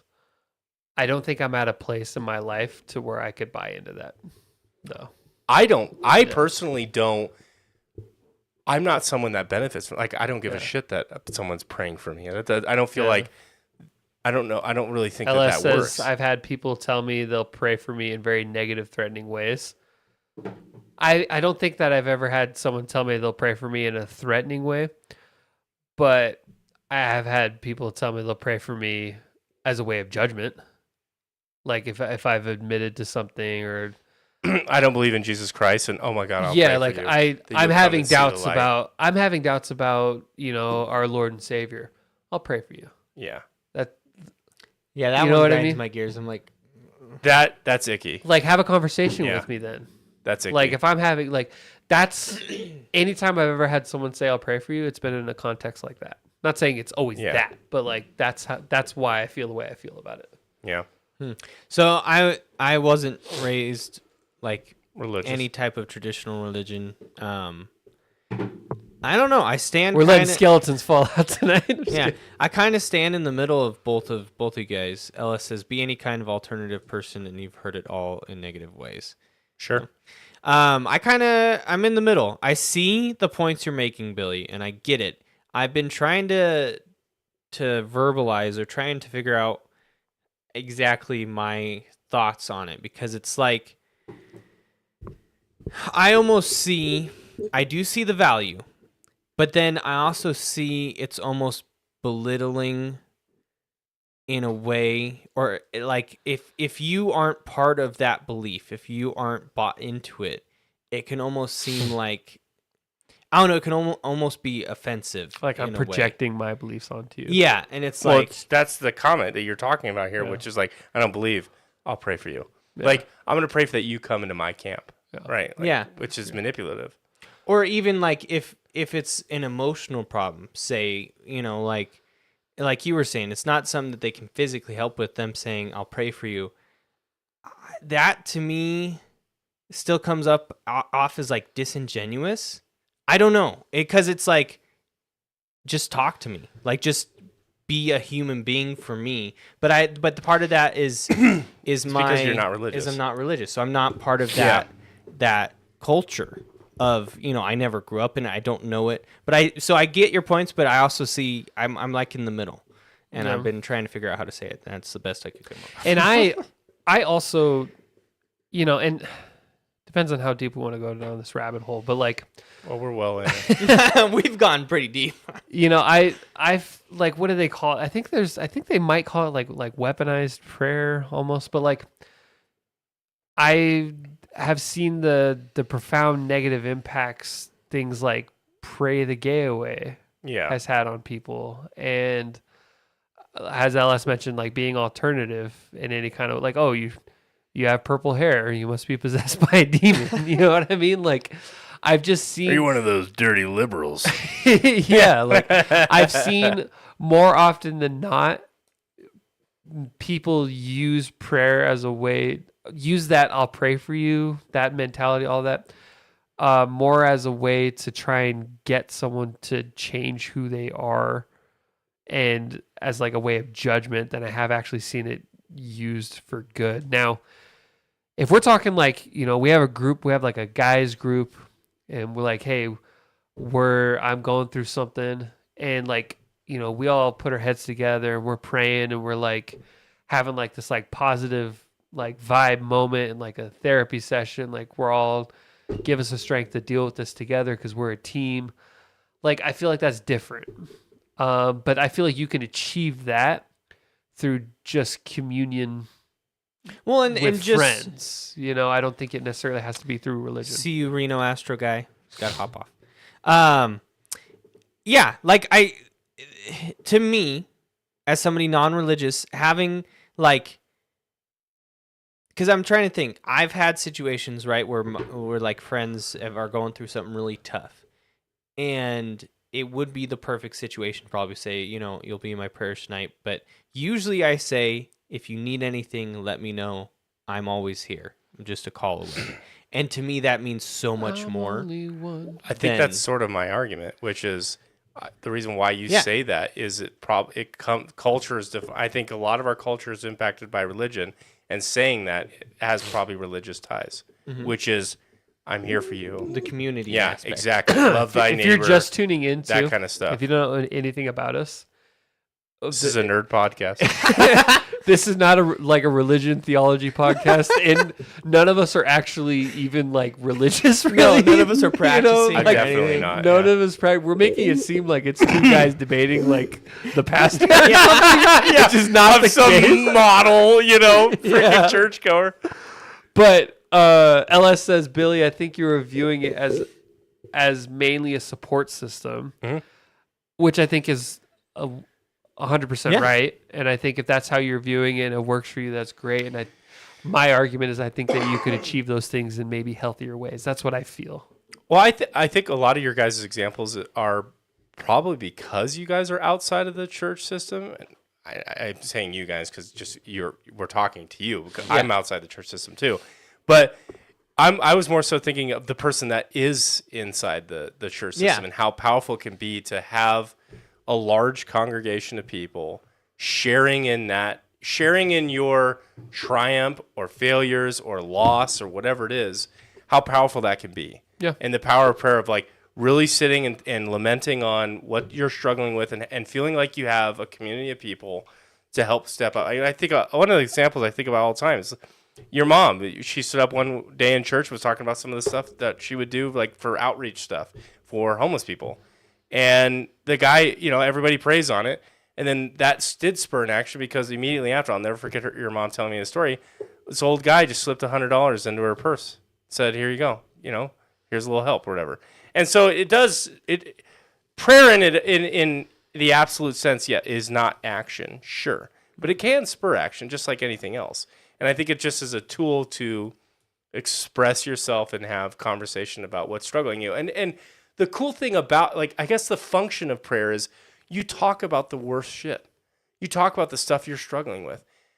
Where in our lives, other than maybe our friendship circles, how many people are even really doing this? We get to have a moment where it's not like, oh, here goes Billy talking about the bad shit again. Like you Yeah. don't get that at church because it's almost like it's almost the culture of They like, expect you to. hey, what's troubling you? Like, let's talk about that. Like, that's kind of a good thing to that's why I call it group therapy, because it's Yeah. a good outlet for you to be like, man, I'm fucked with this right now, you know. And if you have good people around you, and I get that there's a lot of bad shit that the religion brings, you know, trans, gay, all that's like, I 100% understand it, and I think that that's where it gets weaponized into a political ideology, which is so fundamentally not what it's meant to be, except for when you read the Bible literal, which, you know. And I think the thing that religion has, it's been doing it for years, and it always has to do is it the framework. It's a framework, but it always has to change. Like we've seen religion shift so much, and so when you're talking about the weaponized, I think it just needs to shift in regards to that kind of stuff. Yeah, I think the argument you're making is good, but Mm-hmm. I think that argument just supports community in general. Yeah. And LS, she says, You can get support Is it a systems she? anywhere Yeah. if you search you can for get them. support systems anywhere if you search for them. Friends groups, AA, survivors, grief, etc. That I think that does work for some people, in that it doesn't work for everybody. And I think that what you can get out of it, you can achieve through other things, like they just mentioned. That's how I feel about it. I didn't mean to derail it. I don't know if that's the way the I don't think we Conversation derailed was anything. I'm curious meant about to this. go, but Yeah, and I mean, I'm usually not on this side of the debate of religion, but I see its positives, and boy, do you definitely see its negatives, 100%.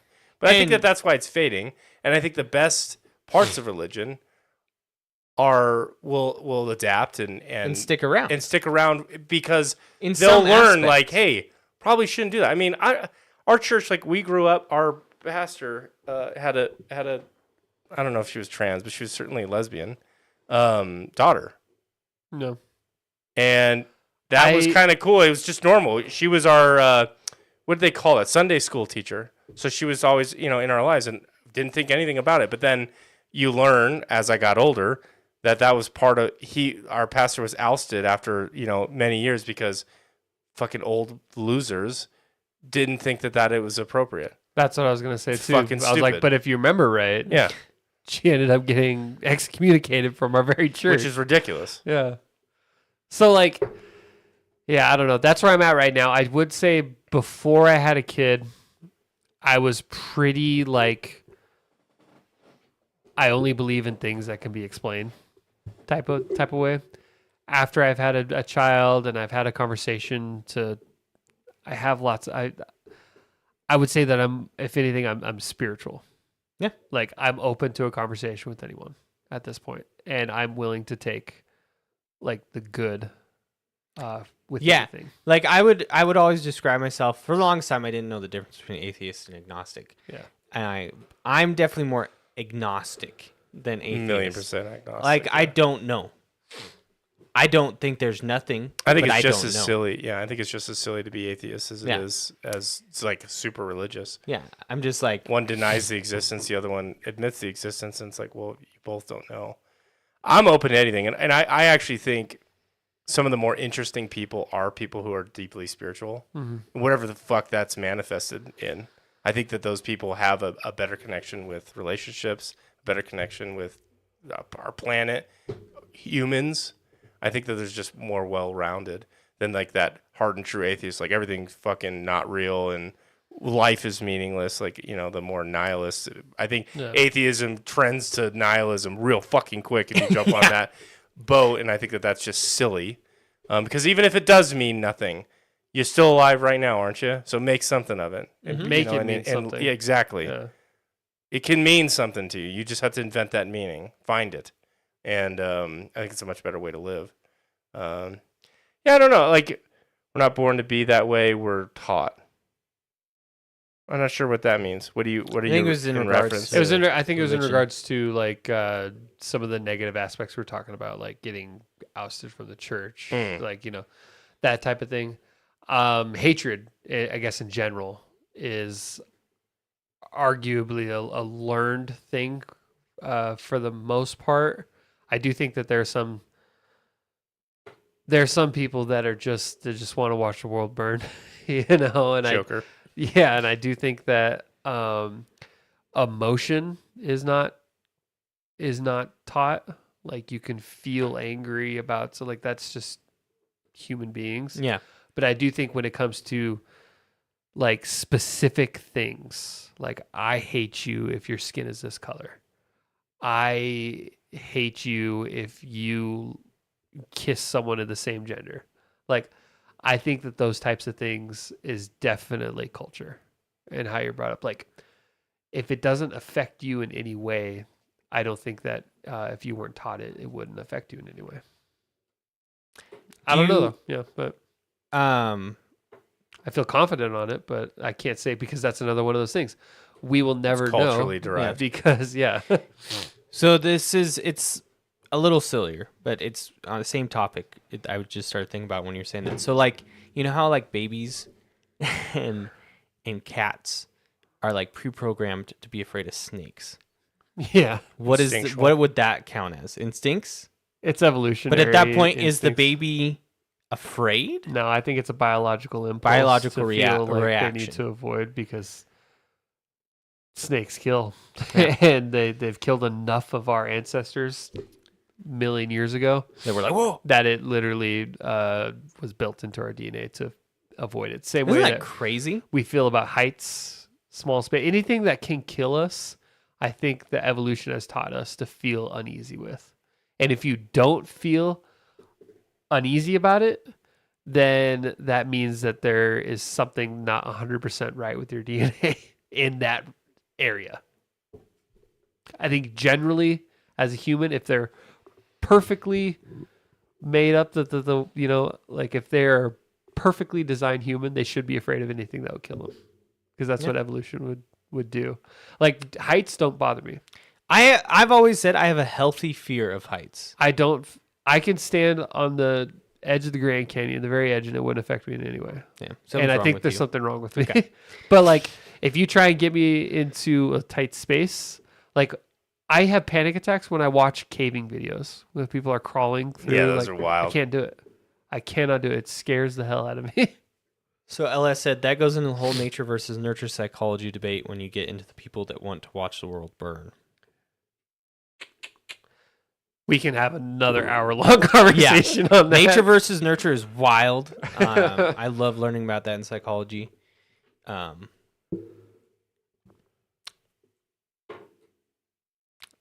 I have another topic. I mean, not another topic, but a little side tangent based on the human fear aspect. Did you guys want to add anything to the psychology or religion stuff we were talking about? I think No. I think was- we covered it so well. No one will ever have to have this discussion again. Never. It's been solved. You've heard it here. It's been solved. Have you guys ever gone down the rabbit hole of like, I know there's probably a name for this specific thought experiment or theory, or not theory, but like that the human brain and the DNA, like our DNA has been programmed to fear certain things. And like, if you look at horror movies or like, you know, any like old stories, it's always pretty similar. And it's like dragons, right? It used to be a big one. Like dragons were scary. And so like the theory is that our ancestors must have one point had to run away from probably dinosaurs, but Big big lizards. And that's why we have that built into us. Why there's dragons in every culture. Mhm. I don't know. I just find that fascinating. And it ties into other stuff. Like people say like the, I think it all ties back into snakes, and I think that's why there's some long time ago there's a bunch of babies. there was snakes were like must have been snake like epidemic. the dominant predator. Like it's literally built into like religion. Like the devil is a snake. Yeah. Like it would have had to have been like a million years ago. Our number one predator of humans was snakes.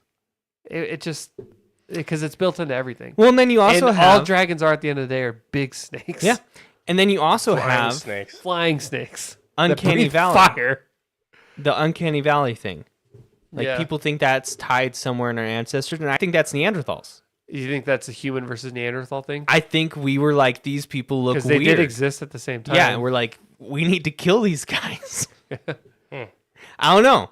It's interesting. There was stuff. evidence that early humans used to mate with Neanderthals a lot, and there was Neanderthal human hybrids Didn't around. A lot of people have that a little DNA bit of in it. Neanderthal in them.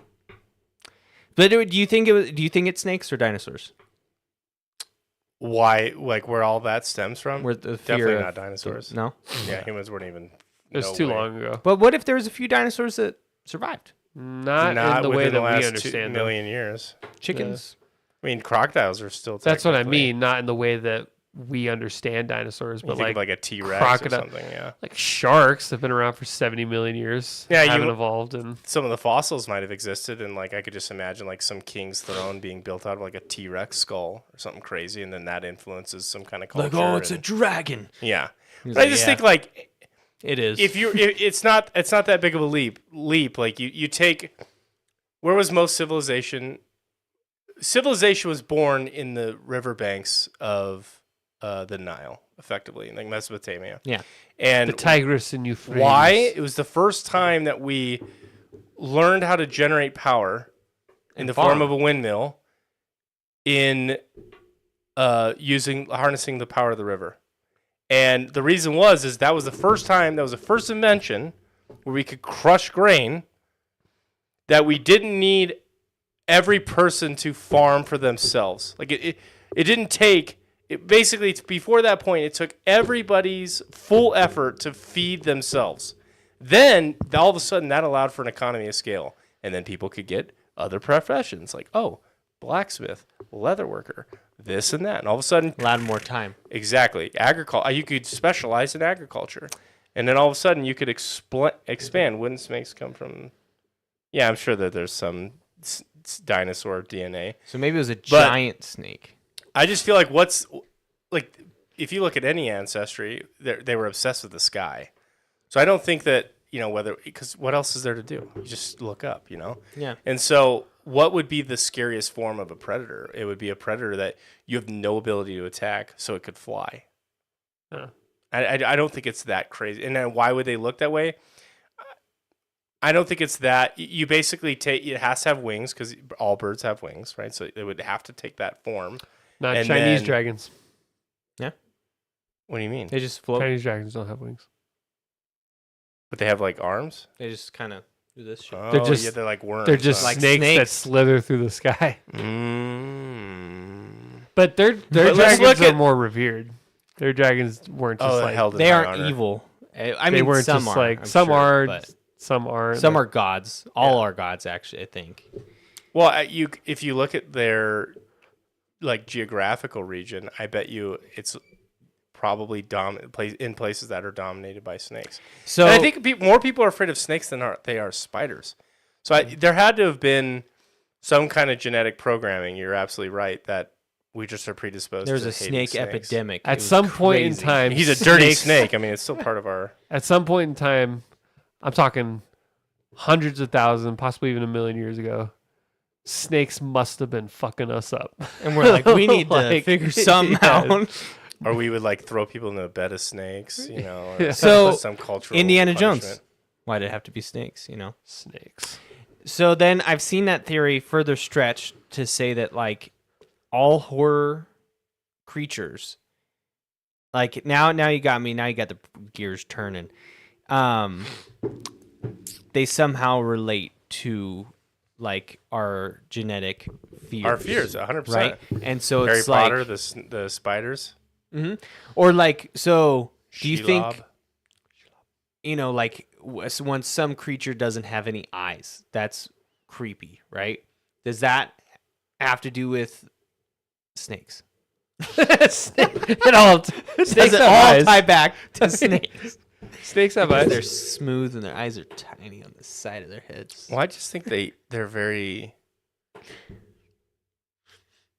domineering. Like they hiss, they stand up. They don't move in a way that we understand. Like they're very identifiable. Like if you draw, it's easy to draw, like carve a snake, into a rock. it's painted not that hard. in a cave. Yeah, it's hard to draw a distinction between a horse and a zebra or even an elephant, like anything on 4 legs like that. It's like, what is that? Oh, okay. Is that just a human bent over, like, or is that an ape or something like that? But a snake like that, it's pretty identifiable. What other genetic fears do you think we have? Like, obviously, the fear of the dark was because Anything that kills us. Yeah. I mean, That's probably why too. Like, if an ape grabs you and rips your head off, like that's not really fear. It's like, oh, just stay away. Like it is that's fear in its own way. But a snake biting you and then you dying slowly of poison, that's a fucking lived visceral or thing. a spider. Or biting you and killing you that way too. That's why people are generally afraid of insects. Is because our ancestors saw people die horrendous deaths from poison. They get bit, they get a fever, an infection, and then For So we every delicious meal we've ever eaten, somebody ate a dart frog. Like, I mean, we aren't afraid of frogs. Well, I guess some people, but like the general population doesn't. maybe because there's been There's enough less frogs poisonous in frogs? literature and culture to paint it a different way. Jiminy Cricket. Frog and toad. Jiminy Cricket, he's a cricket. No, he's a frog. He's kind of a frog. He's a little green guy. Yeah, he's a little frog. He's a little green guy, you know. Pulma. Basically a frog. Jiminy Cricket is definitely not a frog, but He looks like a frog. he looks It's in his name. Jiminy Cricket. I mean, when you look at him, you kind of go, "That's a frog." He's a froggy looking guy. Does kind of look like a frog. I mean, I think he's Get more that on frog screen. than I think he's more frog than cricket.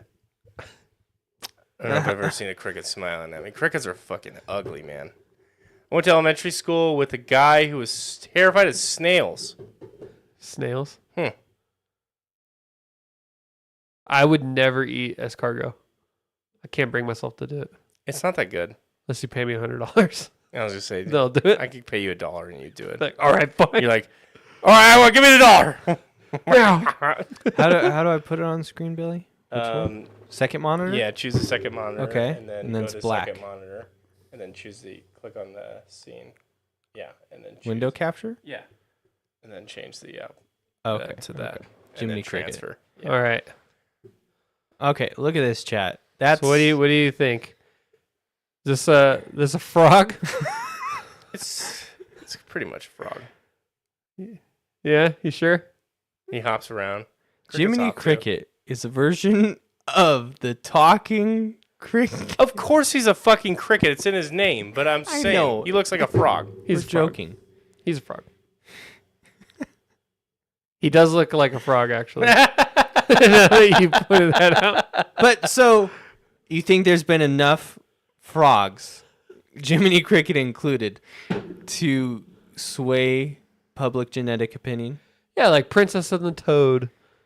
And like Mr. Toad? Well, there's Mr. still bad Toad. ones too. Like where you lick the toad and you get warts. people are trip generally more out, afraid trip of balls. toads than they are frogs, which honestly, and frogs are cricket. more dangerous. I love frogs though. They're cute. I think it's because they look, Most of the ones that you have in your yard are like happy bouncing around. I don't think there's enough poisonous frogs to have affected our evolution. Yeah. Whereas there's a lot of snakes that'll kill you. And Yeah. a lot of spiders that'll kill you.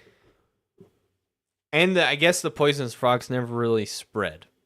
Yeah. I feel like they're pretty much contained to like the rainforest, whereas snakes are all over. Are frogs generally in like plagues, like biblical plagues?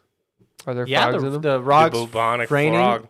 The bubonic frog. No, didn't the frogs fall from the sky or something like that in one of the That seems like plagues? Toads are usually more related to witches, which is probably where that fear would come from. Yeah, like the cast a spell on you and you turn the prince into a frog and Froggity Cricket instead of Jiminy Cricket. Toads are usually related to Frogs falling from the sky. The Bible does not explicitly mention frogs falling from the sky. However, the second plague on Egypt in Exodus 8 describes a plague of frogs that swarm the land. So they didn't fall from the sky, but they But they swarmed the land. the land. Yeah. Hmm. Who knows? I'm not an anthropologist. but I am a garbologist. And that's what we've been doing tonight. Spewing garbage. Spewing garbage. Yeah, that's a real Billy. study. Carbology. Oh, God, am I ready? Are you? Where can they find us?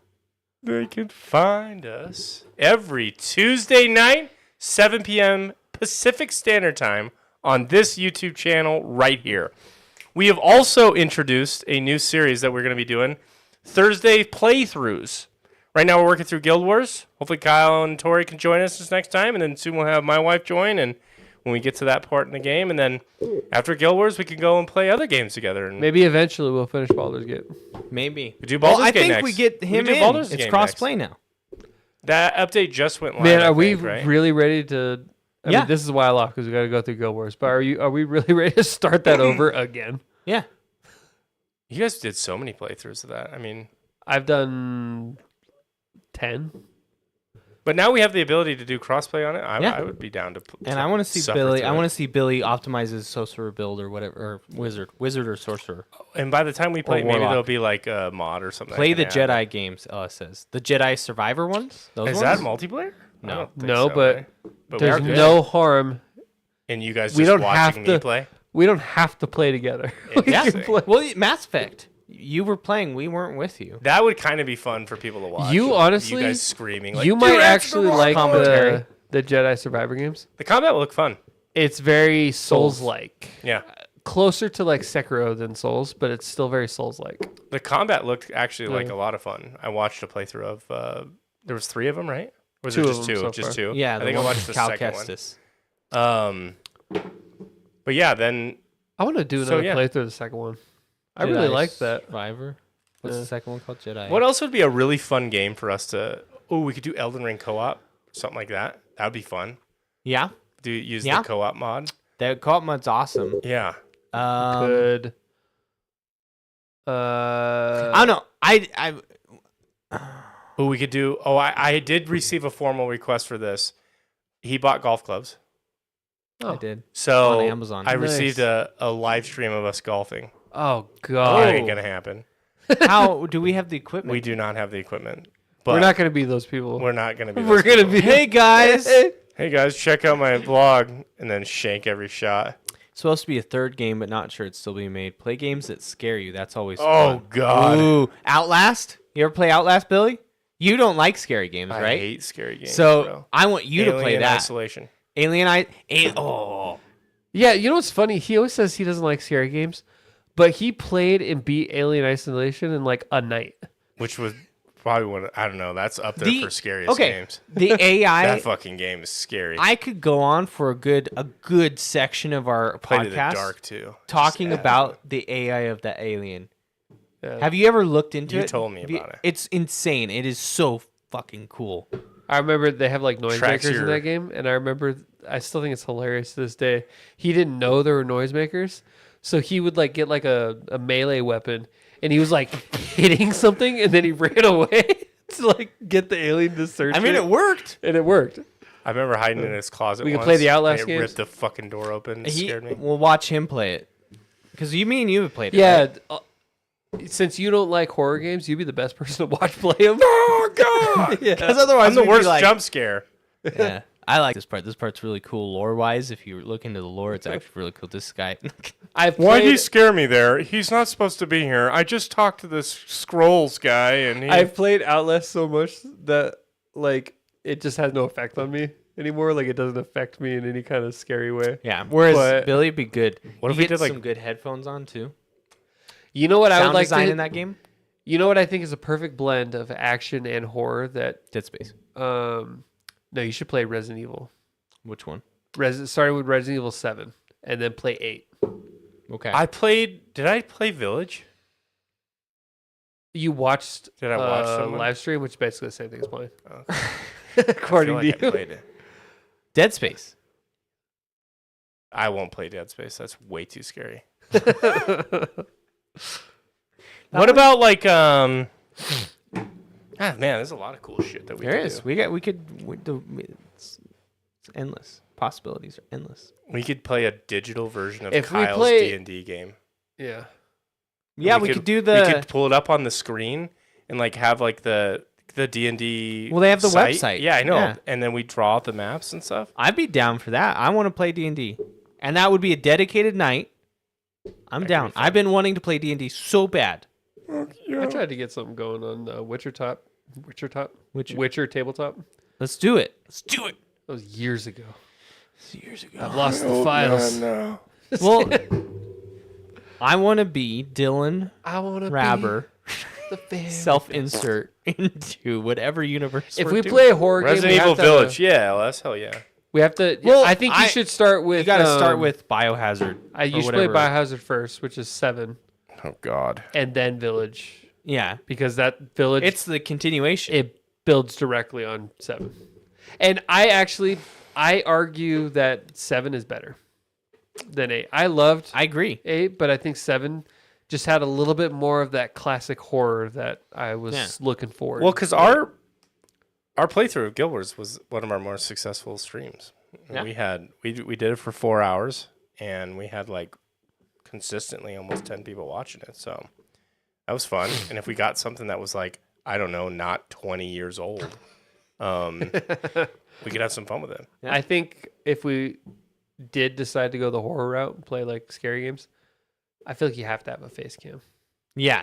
You gotta see the And a reaction. heartbeat sensor. Yeah. Heartbeat sensor that's attached to a like a dog collar.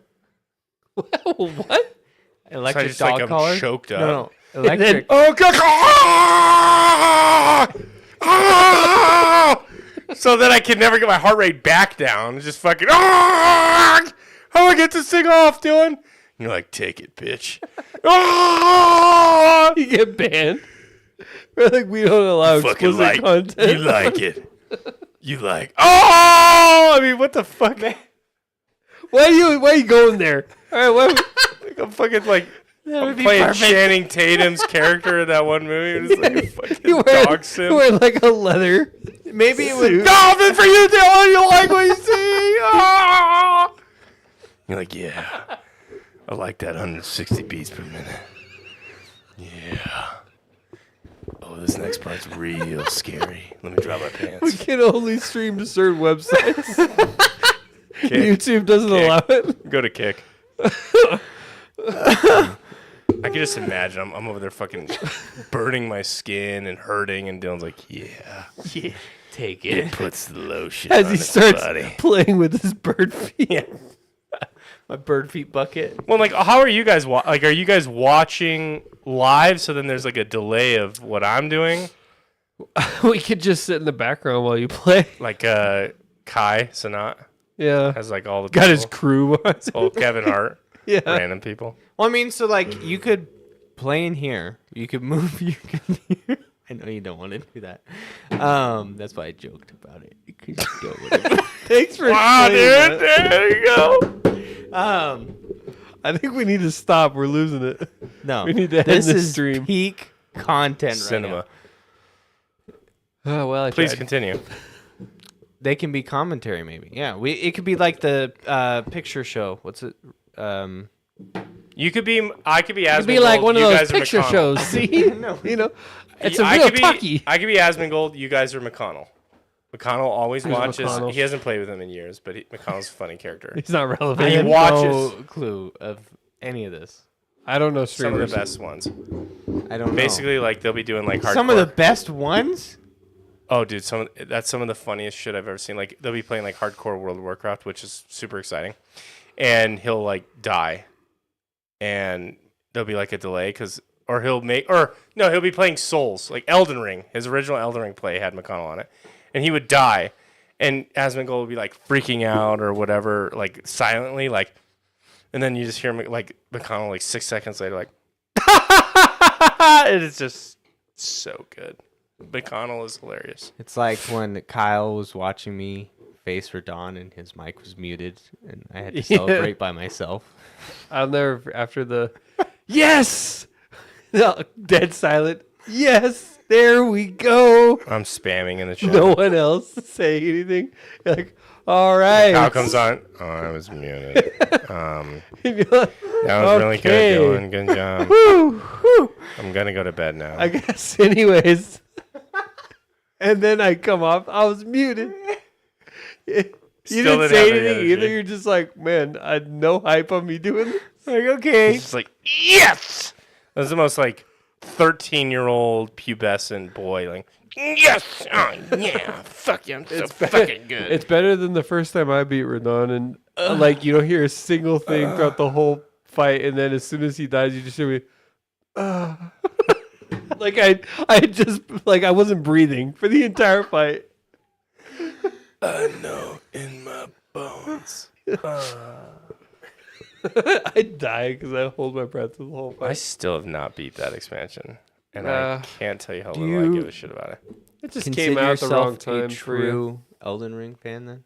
No, Bro, I You have. could play Diablo. you've got less hours than all of us. Elden Ring. I hit max level. Okay. 713. Do I need You to tell didn't the earn it, audience though. why you hit max Did level? Did I? He did. did. Actually, he earned He it with paid him- $5. Yeah, with $5. That is a reasonable. That is really cheap for No that. To shit. be honest, Okay, well, here's the. Why did I do that? Because I had ran out of respec things.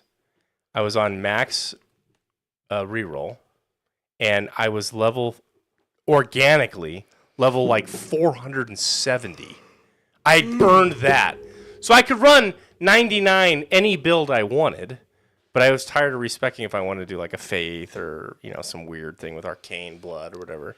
So I was just like, well, fuck it. And then I looked it up and it was like, I think it was 299 because duping in that game apparently is super easy. yeah. So I got dropped like 1,000 hero runes or whatever and basically shattered 1.5 billion fucking rupees and then turned them in and got max level. But then everything else, legit. I don't know. Legit. You didn't beat Radon. And he's nerfed now, so I'll wouldn't never be the same. experience that.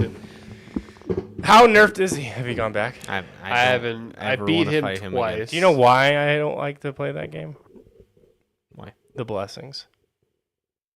I hate that mechanic, unfortunately. The what? the blessings? The blessings. What are you talking about? Your blessing that you collect off the ground or Oh, after a the- boss fight.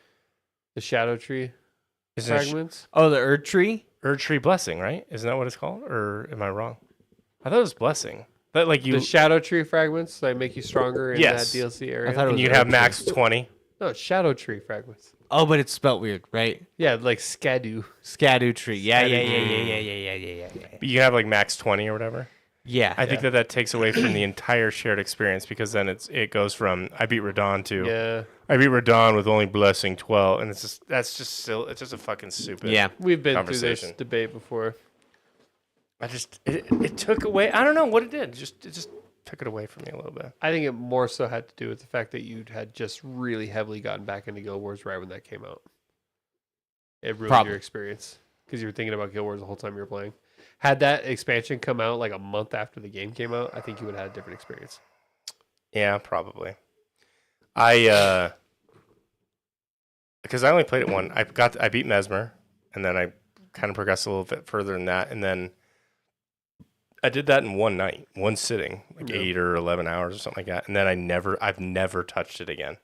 Not even logged back in. I'm just like, I'm not having. Mario. I feel like I'm just grinding this to grind it, and I'm not having fun. LS, I am undefeated at Mario Kart, so wish them I somehow luck. beat that. You can play Diablo.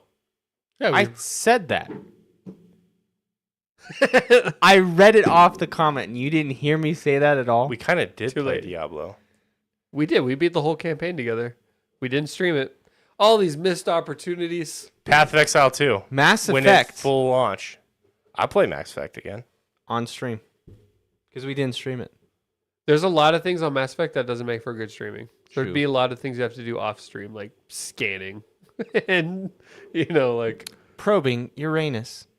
That was some of. This is sick. I kind of like that. I don't know why. you It's like not that, even but fun. you can't be bothered to pick up a shadow tree fragment. It doesn't. It does not Yeah, track. 1,000 But for planets. some reason, I felt like it was because it didn't feel grindy in the sense that I had to do it 1,000 times. I only had to do it like 30. Well, and you could do it wherever. Yeah. Whatever system you're in, you could find a planet. I kind of like the little mini mechanic of the Reapers chasing you. If you Yeah, get yeah. too much. I don't You're know. like, oh what- shit! Like when I think back, I I was not bothered by that because it felt like for the time that I put into it and the resources that I generated, it wasn't intrusive. I don't know. I don't know Maybe why. I should just go back, to 2003 and live stream finally Knights of the Old Republic. Dude, Finally. we need to do that. Yeah. You stream Knights and we watch because then I've never. then I can say I played it. The way Yeah. I play, you guys would be like, Oh, because you speedrun it or yeah, I could play it legit though. Okay. But like, I can like really break that I game would because I would love to experience that through his lens. You know what I'm saying? His favorite game. I of would all literally time. be lore dropping like every 5 Please minutes. be like that guy that Ooh. watches Lord of the Rings. Is like, did you know he broke his toe when he kicked this helmet? Be Yeah. that guy. Okay. So if you do that one, I could do Fallout New Vegas. Do like a classics. And I have no reference for Yeah. that, so that'd be great. That'd be cool. Do our classics. Yeah, because Yeah. Guild Wars right now, and then we classics. do Knights, and then Do it, LS says. All right. Play Half-Life, Millennial Ghost says. Ooh, that'd be a good one too. for you, Half Life. No. Any of Millennial. us. Any of us. I never played Half Life. You've never played Half Life? I know, and I'm usually a Valve stan. You haven't played Half Life either? Half Life's by Valve, right? But Yeah. so I don't sound like a fucking moron. I've not only have I played Half Life, It's like, I've also played like Full mods of Half Life. Like one of the first horror games I remember like actually be genuinely afraid of was Cry of Fear, which is a mod of Half Life. LS starting to loves think- the lore dropping. Yeah, I love Star Wars so much. So yeah, Oh, we should yeah. do that. I like that. The classics. No Half-Life fake gamer. Yeah, me and Billy were fake gamers. Can I interject here? Are we stalling this so that we don't have to work out? No. It's 10 o'clock. We started working out after these episodes, like one time. Well, you see, what and happened- I'm ready We've to, been but doing it like the longer we drag We it got- out. As soon as we were getting like near the end, we got really good engagement in chat. Oh, is And that then why? I think none of us wanted to stop that. It is so much more enjoyable to stream when we have like 2 or 3 people chatting. Yeah, because we had It Reno is. Astro Guy, LS, Millennial Ghost, Reno Astro Guy's done. Cole. I know he left Reno Astro Guy, but we Don't had you ever bring up that name again? Until next week when he's joining us in life. Damn. But In life. right when we reached our usual time where we end, all of them. Our started usual to time chat. where we end was when he first stepped in. Yeah, Yeah, literally. and then they know- also stepped in. I like- walked in at 7:55. We had literally been on for like an hour already by the time you got. Oh, you started a little early? No, we started like right around 7. 7:05. We actually put an honest effort into talking about GTA because of you. We watched the did. trailer. Of course you We did. watched the if other that needs to trailer. drive We our watched Red Dead conversation. trailer 2 to get some references going. We People talked click about because Tron they Ares. see. I've seen it. I haven't. I've seen that people talking about it, but I haven't seen anything with it. Do you like the Tron movies? Do you I like? did. We'll show it to you. We'll show it to you after Okay. this. Trailer actually looks pretty good. Yeah. Is that to further put off working out? Working No. out. But I'm not feeling too great.